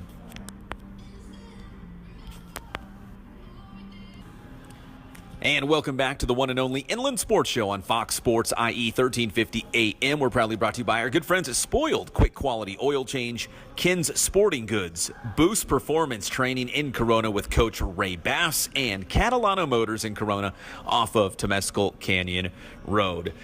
Jeff, we're stuck, to put it lightly. We're still waiting to get to Sacramento. We're still in the airport, but wherever we go, we always find a way to get the show done. Listen, we've done this show from the beaches of Hawaii. Now we've done it from the very, very end of the Ontario airport. We are hanging in the Ontario airport with a bird. We're hanging out, we're plugged into the wall. We're doing the show right here from the uncomfortable chairs in the airport. It's been not too bad. We got a nice little cozy corner. The sun's out, doing some people watching, talking sports. We got a bunch of people surrounding us, listening to the show live. So we have like a live studio audience. It's been pretty wonderful. Yeah, it's kind of cool. The guy was walking around in circles. He didn't give us a nod, hello. I think he walked. Did he give you a nod? Yeah. Well, I think he was just giving me a nod because I put my legs out in front of him because I am 18. You didn't try to trip him, did you? No, it was just my legs were sore and I had to stretch him out, and he was walking by me. So he stepped over my legs a few times. Yeah, walk-around guy was really going hard. Like, he had little athletic shorts. Like, he came here specifically just to do laps around the airport. Did you see? First he was walking around without a bag. Then he had this giant backpack on. And Resistance, some weight. And then he was walking around and he had a salad in his hand. He literally had a salad in hand. He was exercising and eating salad at the same time. Like, that's like double healthy. Yeah, I hope. And it didn't look like he had any salad dressing. It looked like a dry salad. Who the hell eats a dry salad? It didn't even have cheese on it. It just looked like lettuce and some cherry tomatoes. That is weak salad. You got to throw cheese. You got to throw a bunch of ranch on there. You got to throw some meat on there. You got to make it like a meal. Forget that goofy salad. That was an extra healthy dose of salad, as a walk-around guy was really working up a sweat too. He might be sitting right next to you on the plane. Who knows? Yeah, I'm not sitting next to him. He was sweaty, and his legs. He was wearing small shorts, and he had no hair in his legs. He just it would be like sitting next to a greased pig. I'd be slipping and sliding because I'm wearing shorts too. Slipping and sliding together. Slipping and sliding, knees touching each other. We're flying Southwest. We're literally going to be sitting on each other's laps. Yeah. No, we will be. What is your boarding? I'm B. I'm boarding group B, so I'm in the middle group. Hey, so am I. You are too? So Okay. we're going to sit right next to each other. Hopefully. You're going to be the middle guy. Yeah, I'm going to be the middle guy? Yeah, because there's no way in heck I'm getting in the middle. I'm giant. I had to sit middle all the way back from Hawaii, and it was awful. It was bad. I remember I told you my story when we were in Michigan. I almost missed the plane. And I was running, and I was sweating, and I had a bad cough, and I coughed and sweated on these two people on both sides of me. They were Caltech people, and I think they wrote a paper about me as I sweated all over them. Yeah, you're the guy, like, the plane door's about to close, and you're like, oh, I'm so glad there's nobody in the middle of us. And then there comes Jeff, big, sweaty, out of breath, coughing Jeff, and he's the guy that sits right in the middle of you. Yeah, and I had a full suit on. My tie was undone. My shirt was undone. I had big sweat rings everywhere. I couldn't even take off my jacket, and I was literally sweating on my neighbors. And I remember and I didn't say a word. I just coughed the whole time. And then when I got to my seat and I finally subsided, I said, "Can I have some tea?" They gave me some tea. I hate tea. It tastes like rusty water. So I'm sitting there, and then at the very end of the flight, I said, I really hope you guys didn't think I was weird or anything. Too late for that. Yeah, and I'm like, I'm really sorry if I sweated on you. Listen, let me give you a background. So I basically just said, here's my DNA, and the lady goes, no, that's okay. She goes, I already have it. Here's my DNA report. No, I have it. It's all over my leg. It's all over my shirt. No need. Yeah, it was really bad. Well, we're sitting here in the airport.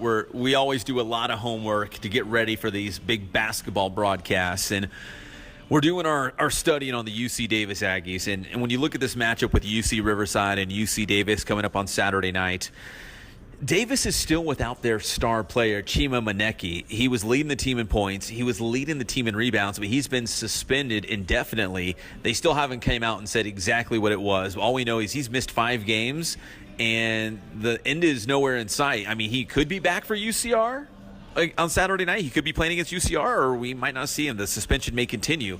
But all we know is for right now, the last 5 games, they haven't had him. But the UC Davis players, the guys around him, like the second and third leading scorers, they've all really ramped up their game. Siler Schneider, TJ Shorts, both averaging close to 20 points per game now. Like, both of them have stepped their games up. And I don't want to say it's addition by subtraction, but sometimes when you lose a big-time star player, the other guys fill those voids and kind of rise to the occasion. They kind of turn some heads. They surprise some people. Well, just think of it this way. They won the first one without Chima Maneki in double OT over Long Beach State. They put up 105, 104 in double OT. Then they go out and they lose the next 2 games at Santa Barbara and Fullerton. But then something changed. They beat Cal Poly in triple overtime and then go and beat a very good first-place team, UC Santa Barbara, by 16 points. So, which is crazy. And they were at UC Santa Barbara. And UC Santa Barbara's kind of gone into a mild tailspin here late in the season. They lost to UC Irvine last night. Yeah, and you think about the top of the Big West.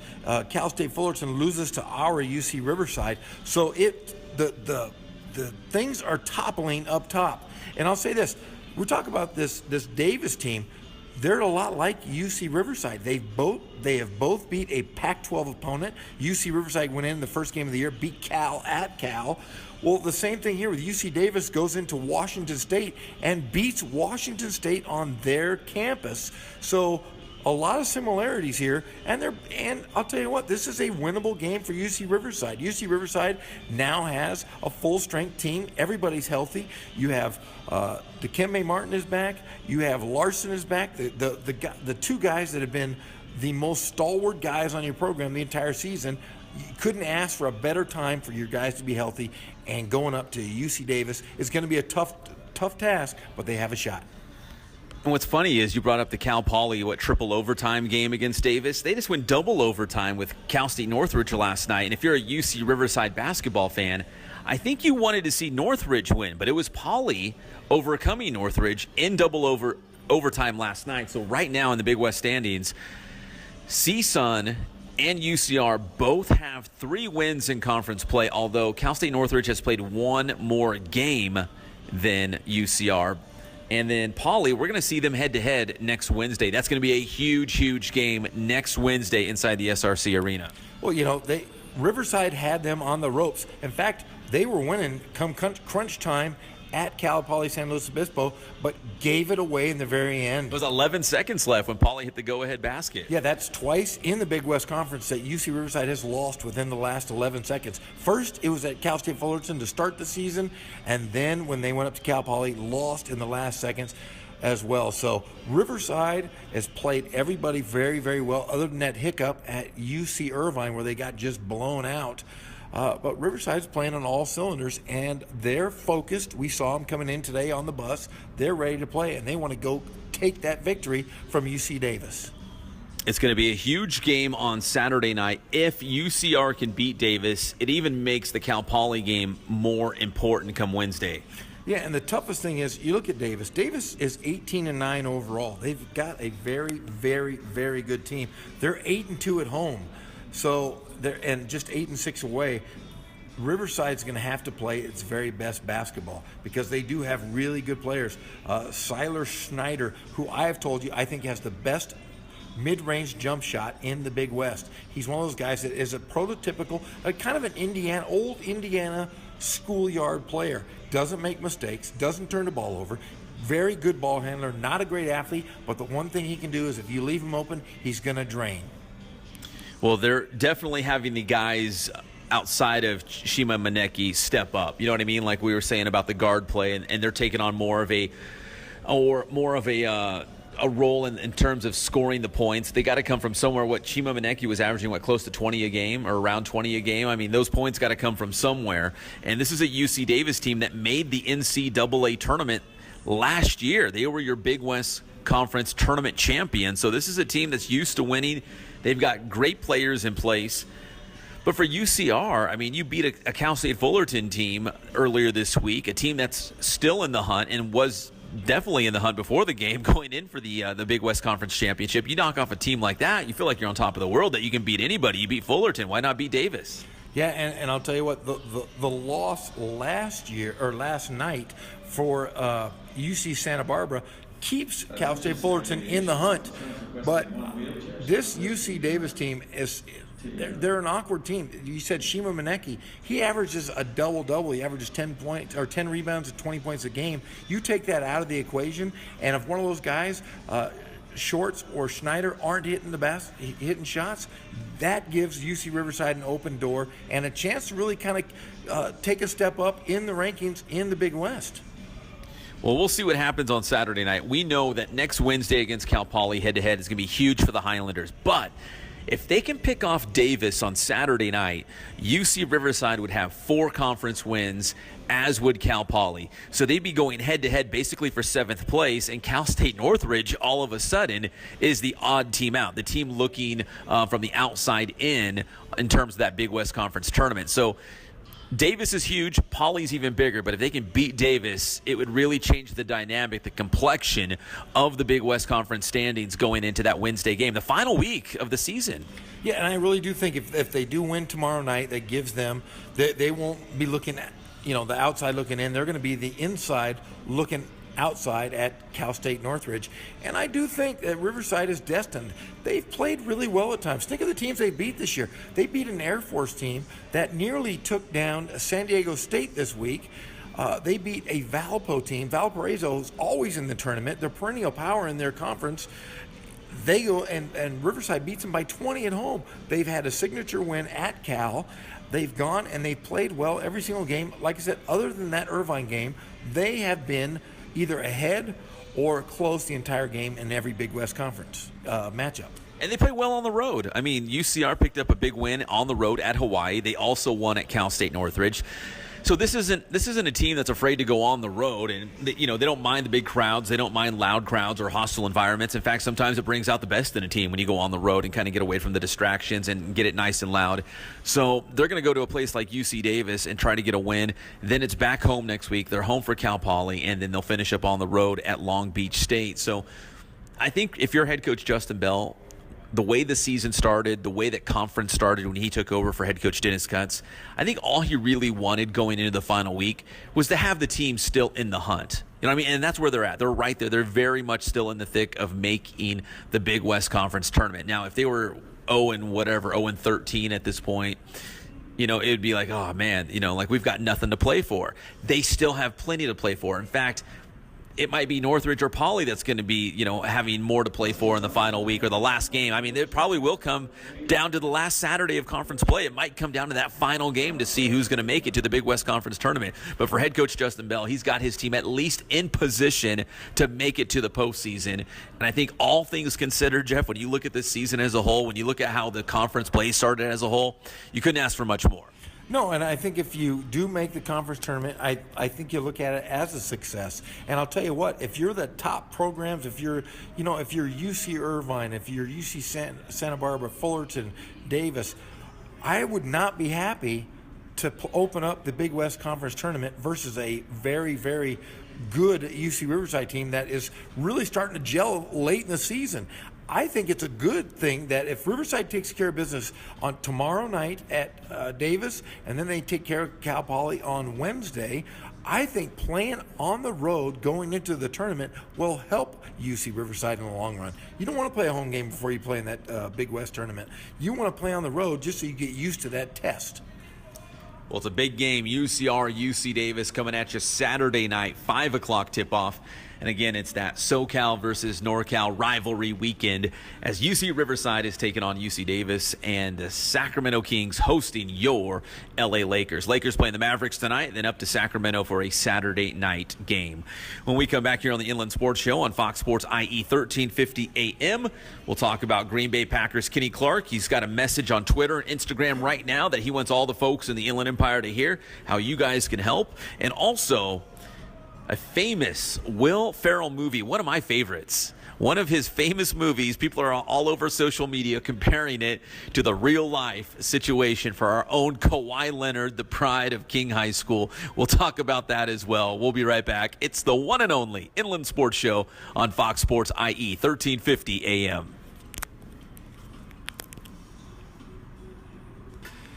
And welcome back. It's the one and only Inland Sports Show on Fox Sports IE 1350 AM. That's Jeff Gorham. I'm Pep Fernandez, and we are live and amplified from the Ontario Airport on our way going to Sacramento for some big-time Big West Conference basketball, Jeff.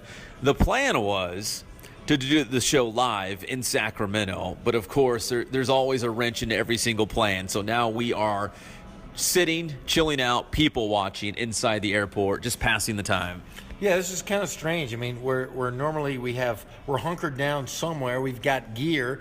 Right now, all we've got is a laptop and a couple telephones, and I think we're doing a pretty good job on the show, hanging out in the airport like weirdos. Yeah, everyone's like, who are the guys at the end of the hallway just like yelling and screaming, looking all weird? It's still better than doing it from a bus depot, because I've seen some bus depots where there's been some shady, shifty-looking people, and right now, You're the only person that's shady and shifty looking. What about walk-around guy with his salad? That was kind of weird. Yeah, it was weird. He was shaving legs, small shorts, big backpack, walking around with a salad and earbuds. Yeah, I mean, he was working out and eating salad at the same time. That's like a double dose of healthy. I mean, he was all in. Yeah, he was making me sick. It was just iceberg lettuce. It looked like dry salad. Who eats a dry salad? That's not he wouldn't be my friend, because my friends don't eat dry salads. Well, one of our favorite people on the show, one of our good friends, is the great Kenny Clark. He played football at Carter High School in Rialto, went on to UCLA. Now he's with the Green Bay Packers. And Kenny Clark, I know a lot of people know his story, Jeff. Some people don't. But when he was 9 years old, his dad went to prison, and he really became the man of the household. He's got some younger siblings. He's got a big family. And his dad was in prison, but they always stayed in touch. And he's part of this thing, what they call the prison fellowship. And Kenny says it really reached him. It really meant a lot to him. And it sounds like the prison fellowship, at least according to Kenny, is something that they do for inmates' families. So like around Christmas time, they'd provide gifts. They do special things, especially for the kids. I mean, you've got to understand, I mean, a lot of people can't put themselves in Kenny's shoes, but can you imagine being a little kid and you're going to the prison to visit your dad, or you don't see your dad all the time? I can't even really imagine. I can't put it into words how tough that can be. But this prison fellowship program at least tries to make it a little bit easier, especially for the children. And that's something that really means a lot to Kenny Clark. And he wants to give back. And if we know anything about Kenny Clark, is he's all about the Inland Empire. He's all about the community. He wants to make lives better for people that live right here in our own backyard. Well, you got to figure, we've had Kenny on the show, good friend. It is tough if you have a parent in prison, and the reason that he is charging, he's charging for cameos or shout-outs. He's charging $28, and you kind of might ask, why $28? Well, the $28 represents 1 in 28 children in the United States has a parent in jail. So he's doing $28 cameos to help raise money for the prison fellowship, which you had just spoke about. So if you're asking $28, it's for a good cause. You're not just getting Kenny Clark going, hey, happy birthday, Pep Fernandez, happy birthday, Jeff. I'd pay for that, though. I would. And I think, like you said, it is tough, because if there are 1 in 28 1 in 28 kids, parents or a parent is in prison, I'm in a classroom. I think one of my children in every class that I'm in has a parent in prison. And you got to look, it's got to be very hard, because there isn't a father figure. There isn't a mother at home. So if anything that you can do to alleviate some of that pain and suffering that these young kids deal with on a daily basis, I think Kenny Clark is doing the right thing and doing it for the right reasons. Yeah, definitely. Something that really hits close to home for him and his family. So again, this is for the prison fellowship. $28 for the personal message. Maybe you want to wish someone happy birthday. Maybe you just want to give him a shout out. But Kenny Clark's doing these cameos to raise money again for the prison fellowship. Here's a little bit from Kenny Clark. He posted this on social media to kind of drum up support for what he's doing. Here's Green Bay Packers defensive lineman Kenny Clark. What's up, guys? So this offseason, I decided to get back. As many of you guys know, my dad's been in prison since I was 9. So I decided to raise money for the prison fellowship. Prison fellowship used to give us presents, give us birthday presents, Christmas presents for many years since my dad's been in prison.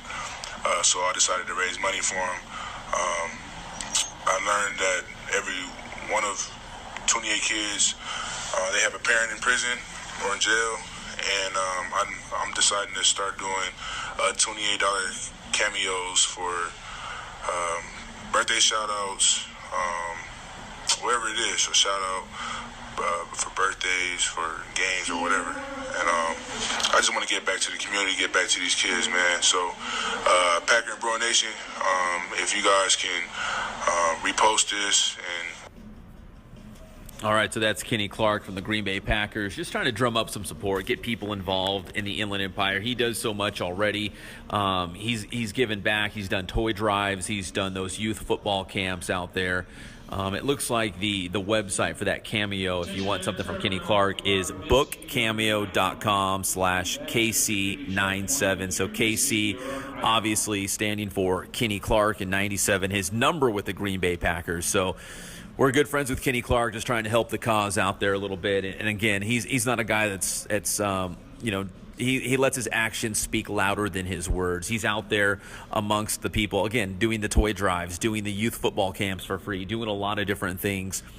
And Jeff, we see a lot of guys who they come from the Inland Empire and they make it big, and they go off to the NFL or the NBA or Major League Baseball, and we don't really see him too much anymore. But Kenny Clark's one of those guys that has made it a point to come back, stay part of the Inland Empire, and not only just stay part, not just live here and shop here and be a part of the IE, but he's giving back.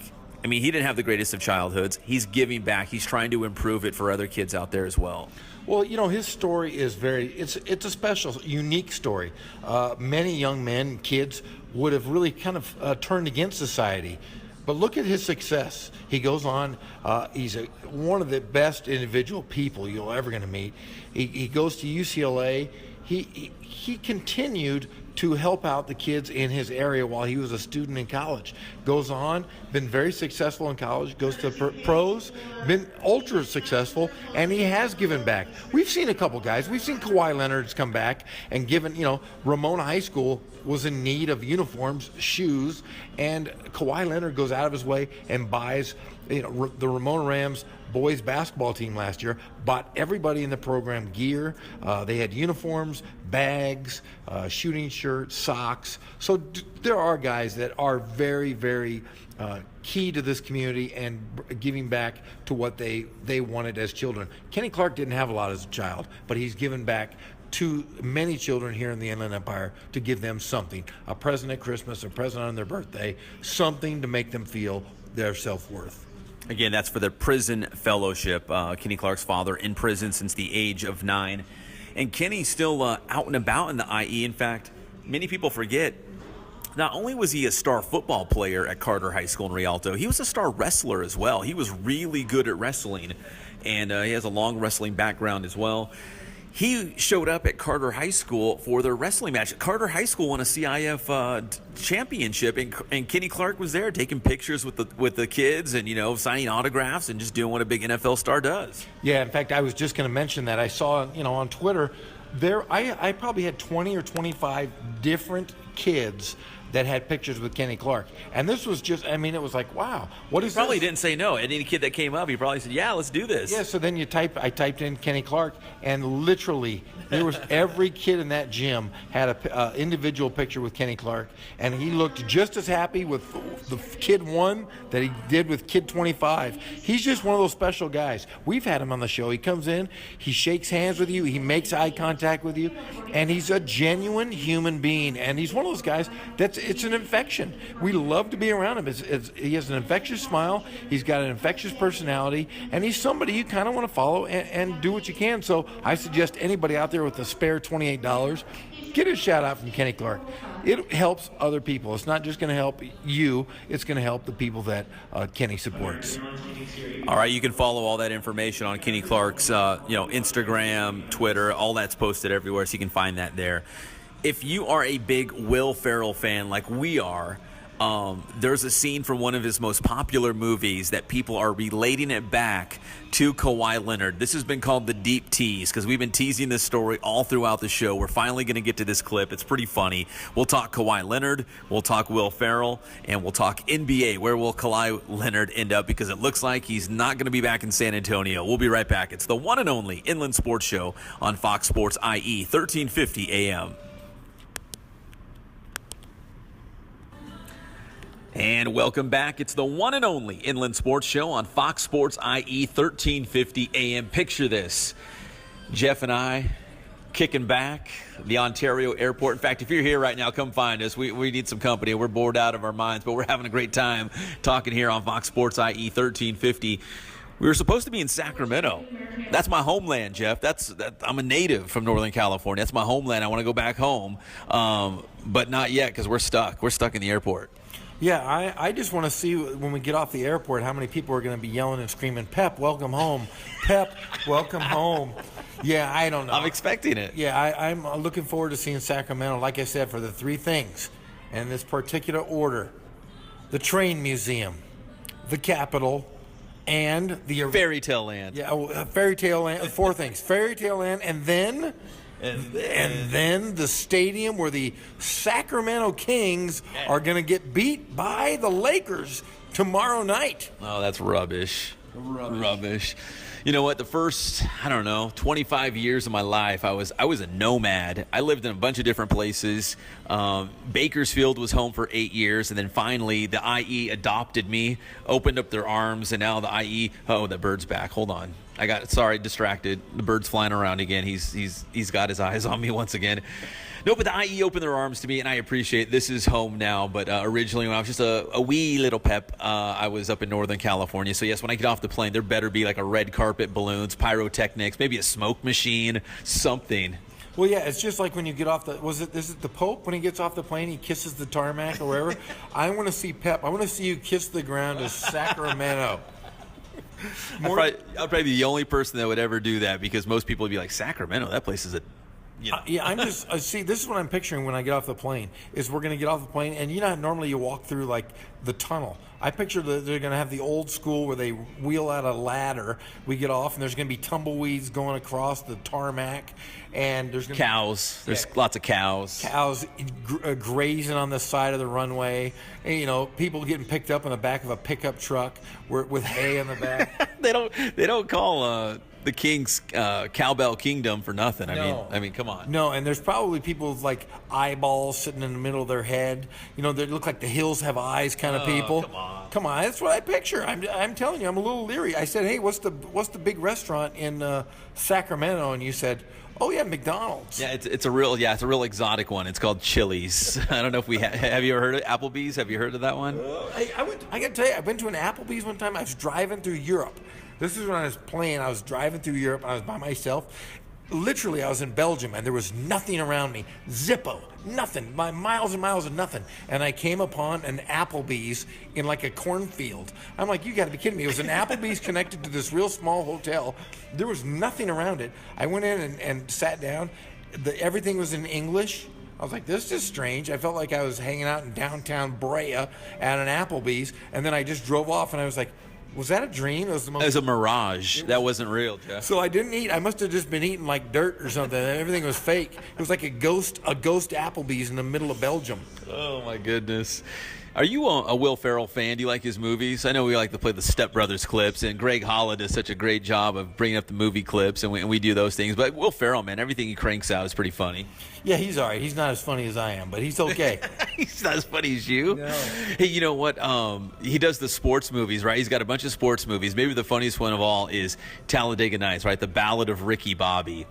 And there's a scene in Talladega Nights, and I didn't even think about it. I had to go on social media because, again, Twitter wins every time. Twitter is undefeated, and there's a video on Twitter right now comparing a scene from Ricky Bobby to the current situation of Kawhi Leonard. Again, to backtrack just a little bit, Kawhi Leonard has been medically cleared to return to play for the San Antonio Spurs, but Kawhi Leonard has chosen himself not to play. So people are saying, well, what's going on here? He's physically able to play, but he's choosing not to play. He's kind of like the Jerry Seinfeld episode where he has to race, remember? Yes. I choose not to run. This is the same situation. Kawhi Leonard, really no one knows what's going on because nobody's pulled the curtain back other than saying that, the Spurs have drawn a line in the sand saying he is able to play. We don't know why he's playing. And then, of course, you have Kawhi Leonard who said nothing to the public. We've heard nothing. And he won't. He never talks to the media. I mean, that's just kind of the guy he is. It's not like he's going to come out and have a press conference. He's not going to do a Terrell Owens and do sit-ups in his driveway and do an interview with the media. He's going to lay low, but obviously there's something going on that he doesn't feel comfortable enough to come back to the court and play, but the Spurs are saying, no, you have been medically cleared to play. You are good.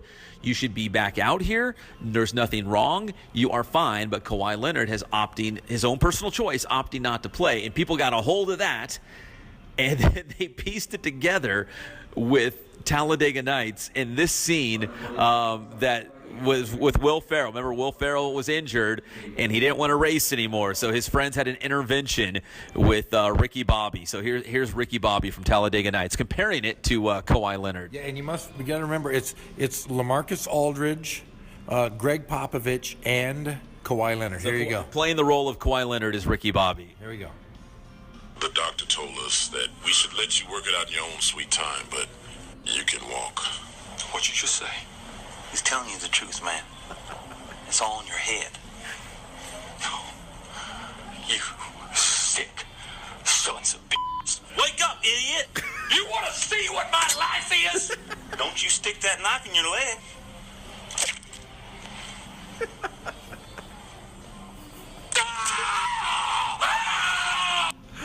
Oh my gosh.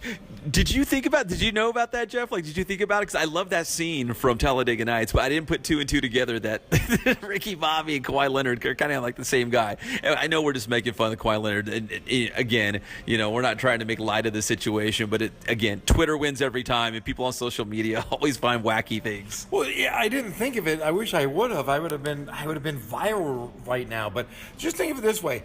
That's exactly what they're saying is, hey, you can play, buddy. You can walk, Ricky Bobby. We want to win that Western Conference. We need you back. We need that good seed. Nope. What'd he say? You can walk, you idiot. Yeah. But nope, Kawhi's like, I'm not going to do it. And that, I think, really kind of solidifies what's going to happen here in the offseason. San Antonio's going to have to unload him. He's got another year on his deal. And what better to sign and trade with the Lakers? That's my hopes, because I'd love to see him as a Laker. The sign and trade, get rid of that dang contract, and maybe get rid of, give him IT, maybe a sign and trade with him. They're going to need a point guard. Think about it. Their point guards are long in the tooth and getting ready to retire. So why not bring in a scorer like IT? Get rid of that dang contract. That would be a great shot to get Kawhi Leonard and those three max players for the Lakers. It's kind of a weird situation because it's not necessarily like he made it a public comment to burn the bridge with the San Antonio Spurs, but I think it's more so what he hasn't said that has really put him in, at least in the court of public opinion, like, dude, what's this guy's deal? He's not playing. And again, we said this yesterday because we're Kawhi Leonard fans. You got to look out for number one. No one's going to look out for you but number one. He's probably got his small circle of friends around him telling him one thing, and the San Antonio Spurs telling him something else, and the Spurs doctor saying, dude, you're good. I mean, you're fine now. Your quad is good. They tried to bring him back, remember, for 9 games. He played a little bit, then he shut it back down and continued with the rehab, didn't play, and now they're saying, okay, you know what, it's time. We're ready to bring you back into the fold. And now he's saying, no, even though you say I'm ready, I know I'm not ready. I mean, nobody knows his body like himself, obviously, but if the doctors for an NBA team, which I'm going to go out on a limb and say they're pretty good doctors. If the doctors for an NBA team say, nah, your body's good, you're good to come back, and you choose not to, that's where it gets kind of dicey. Yeah, I have a friend of mine who's actually the actual doctor for the Atlanta Hawks. And those guys are smart guys. They're at the top of their class. And these are multi-billion-dollar corporations, and they're going to bring in the very best. So it's a situation that's really dicey. We don't know what's in the mind of Kawhi Leonard. We don't know how bad. He might be sore. He might be hurting. But there's, as a coach, an adage was, is he playing hurt or is he playing injured? And that's the one question I think that What's the difference? Yeah, the difference is you can play hurt. If you're injured, you can't play. And I think that's the several $million question that the San Antonio Spurs have now thrown at Kawhi Leonard. And it's tough because you might damage yourself for making a decision based on what's best for the team. Like, you know what? I'm hurt, but I'm going to go out there and play anyways because I'm doing it for my coach, doing it for the fans, doing it for my teammates. That might be like the best decision, like earn a lot of respect from other people. But in the long run, it might damage him, going forward. You know what I mean? He could come back early and say, you know what? I don't care what the doctors say. Or like, I don't know what the people in my corner are saying. I'm going to come back. I'm going to play. And if it makes my injury even worse, I don't care. I got to do it. I got to help this team get to the playoffs. Probably earn a lot of respect around the league amongst his organization for sure and his fans. But again, for his own personal selfish reasons, and I totally get it, if this is the best thing for him, there's too much money on the line. And you got to think of it this way. He has 2 more max contracts in his future and maybe a third with less money. We're talking several $100 million at his disposal. I think probably in the back of his mind he's saying, I don't want to get hurt and miss out on those millions of dollars. I mean, he's going to have enough money to take care of his kids' kids, and his kids' kids. So you never know what's going through the mind of an athlete. He might be injured and he might be hurt, but we're going to have to wait and see how this plays out. And it doesn't look like he possibly won't wear a San Antonio Spurs uniform ever again. All right, we'll keep you up to date. It's on the very latest on Riverside King High School's very own Kawhi Leonard, one of the greatest players in the NBA right now, and just still on the shelf trying to get some questions, more questions than answers at this point, as the status of Kawhi Leonard remains with a big question mark on it. All right, we come back here on the Inland Sports Show. Again, we're live from the Ontario Airport as we're getting ready to head back to Sacramento for the big UCR versus UC Davis basketball game coming up Saturday night. When we come back, though, on the show, we're going to wrap things up. We're going to get you set for a big baseball game coming up on Tuesday. And then also the Inland Sports All-Star Basketball Classic is back. We've got the exclusive details when we come back. It's the one and only Inland Sports Show on Fox Sports, IE 1350 AM.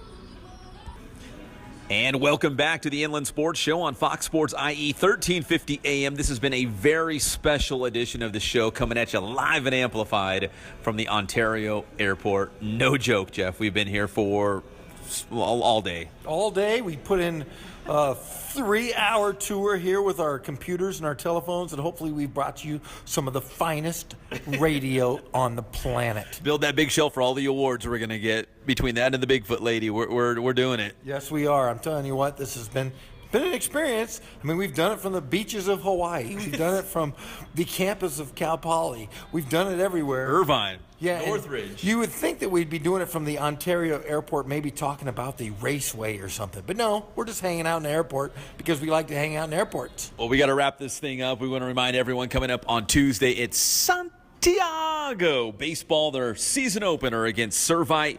It's Tuesday night, 6 o'clock first pitch at Cal Baptist University. We will stream it live and amplified on the Inland Sports channel. That's going to be big. And then, Jeff, the Inland Sports All-Star basketball game coming to Riverside City College. We have a date. Here's the date. It is going to be April 7th. That is a Saturday. We're going to have the women's game followed by the men's game, and it will be televised on Valverde TV. Teen Vision TV 16. What up, Johnny boy? Yes, I didn't need to know. But the name of the game, here it is. Ready?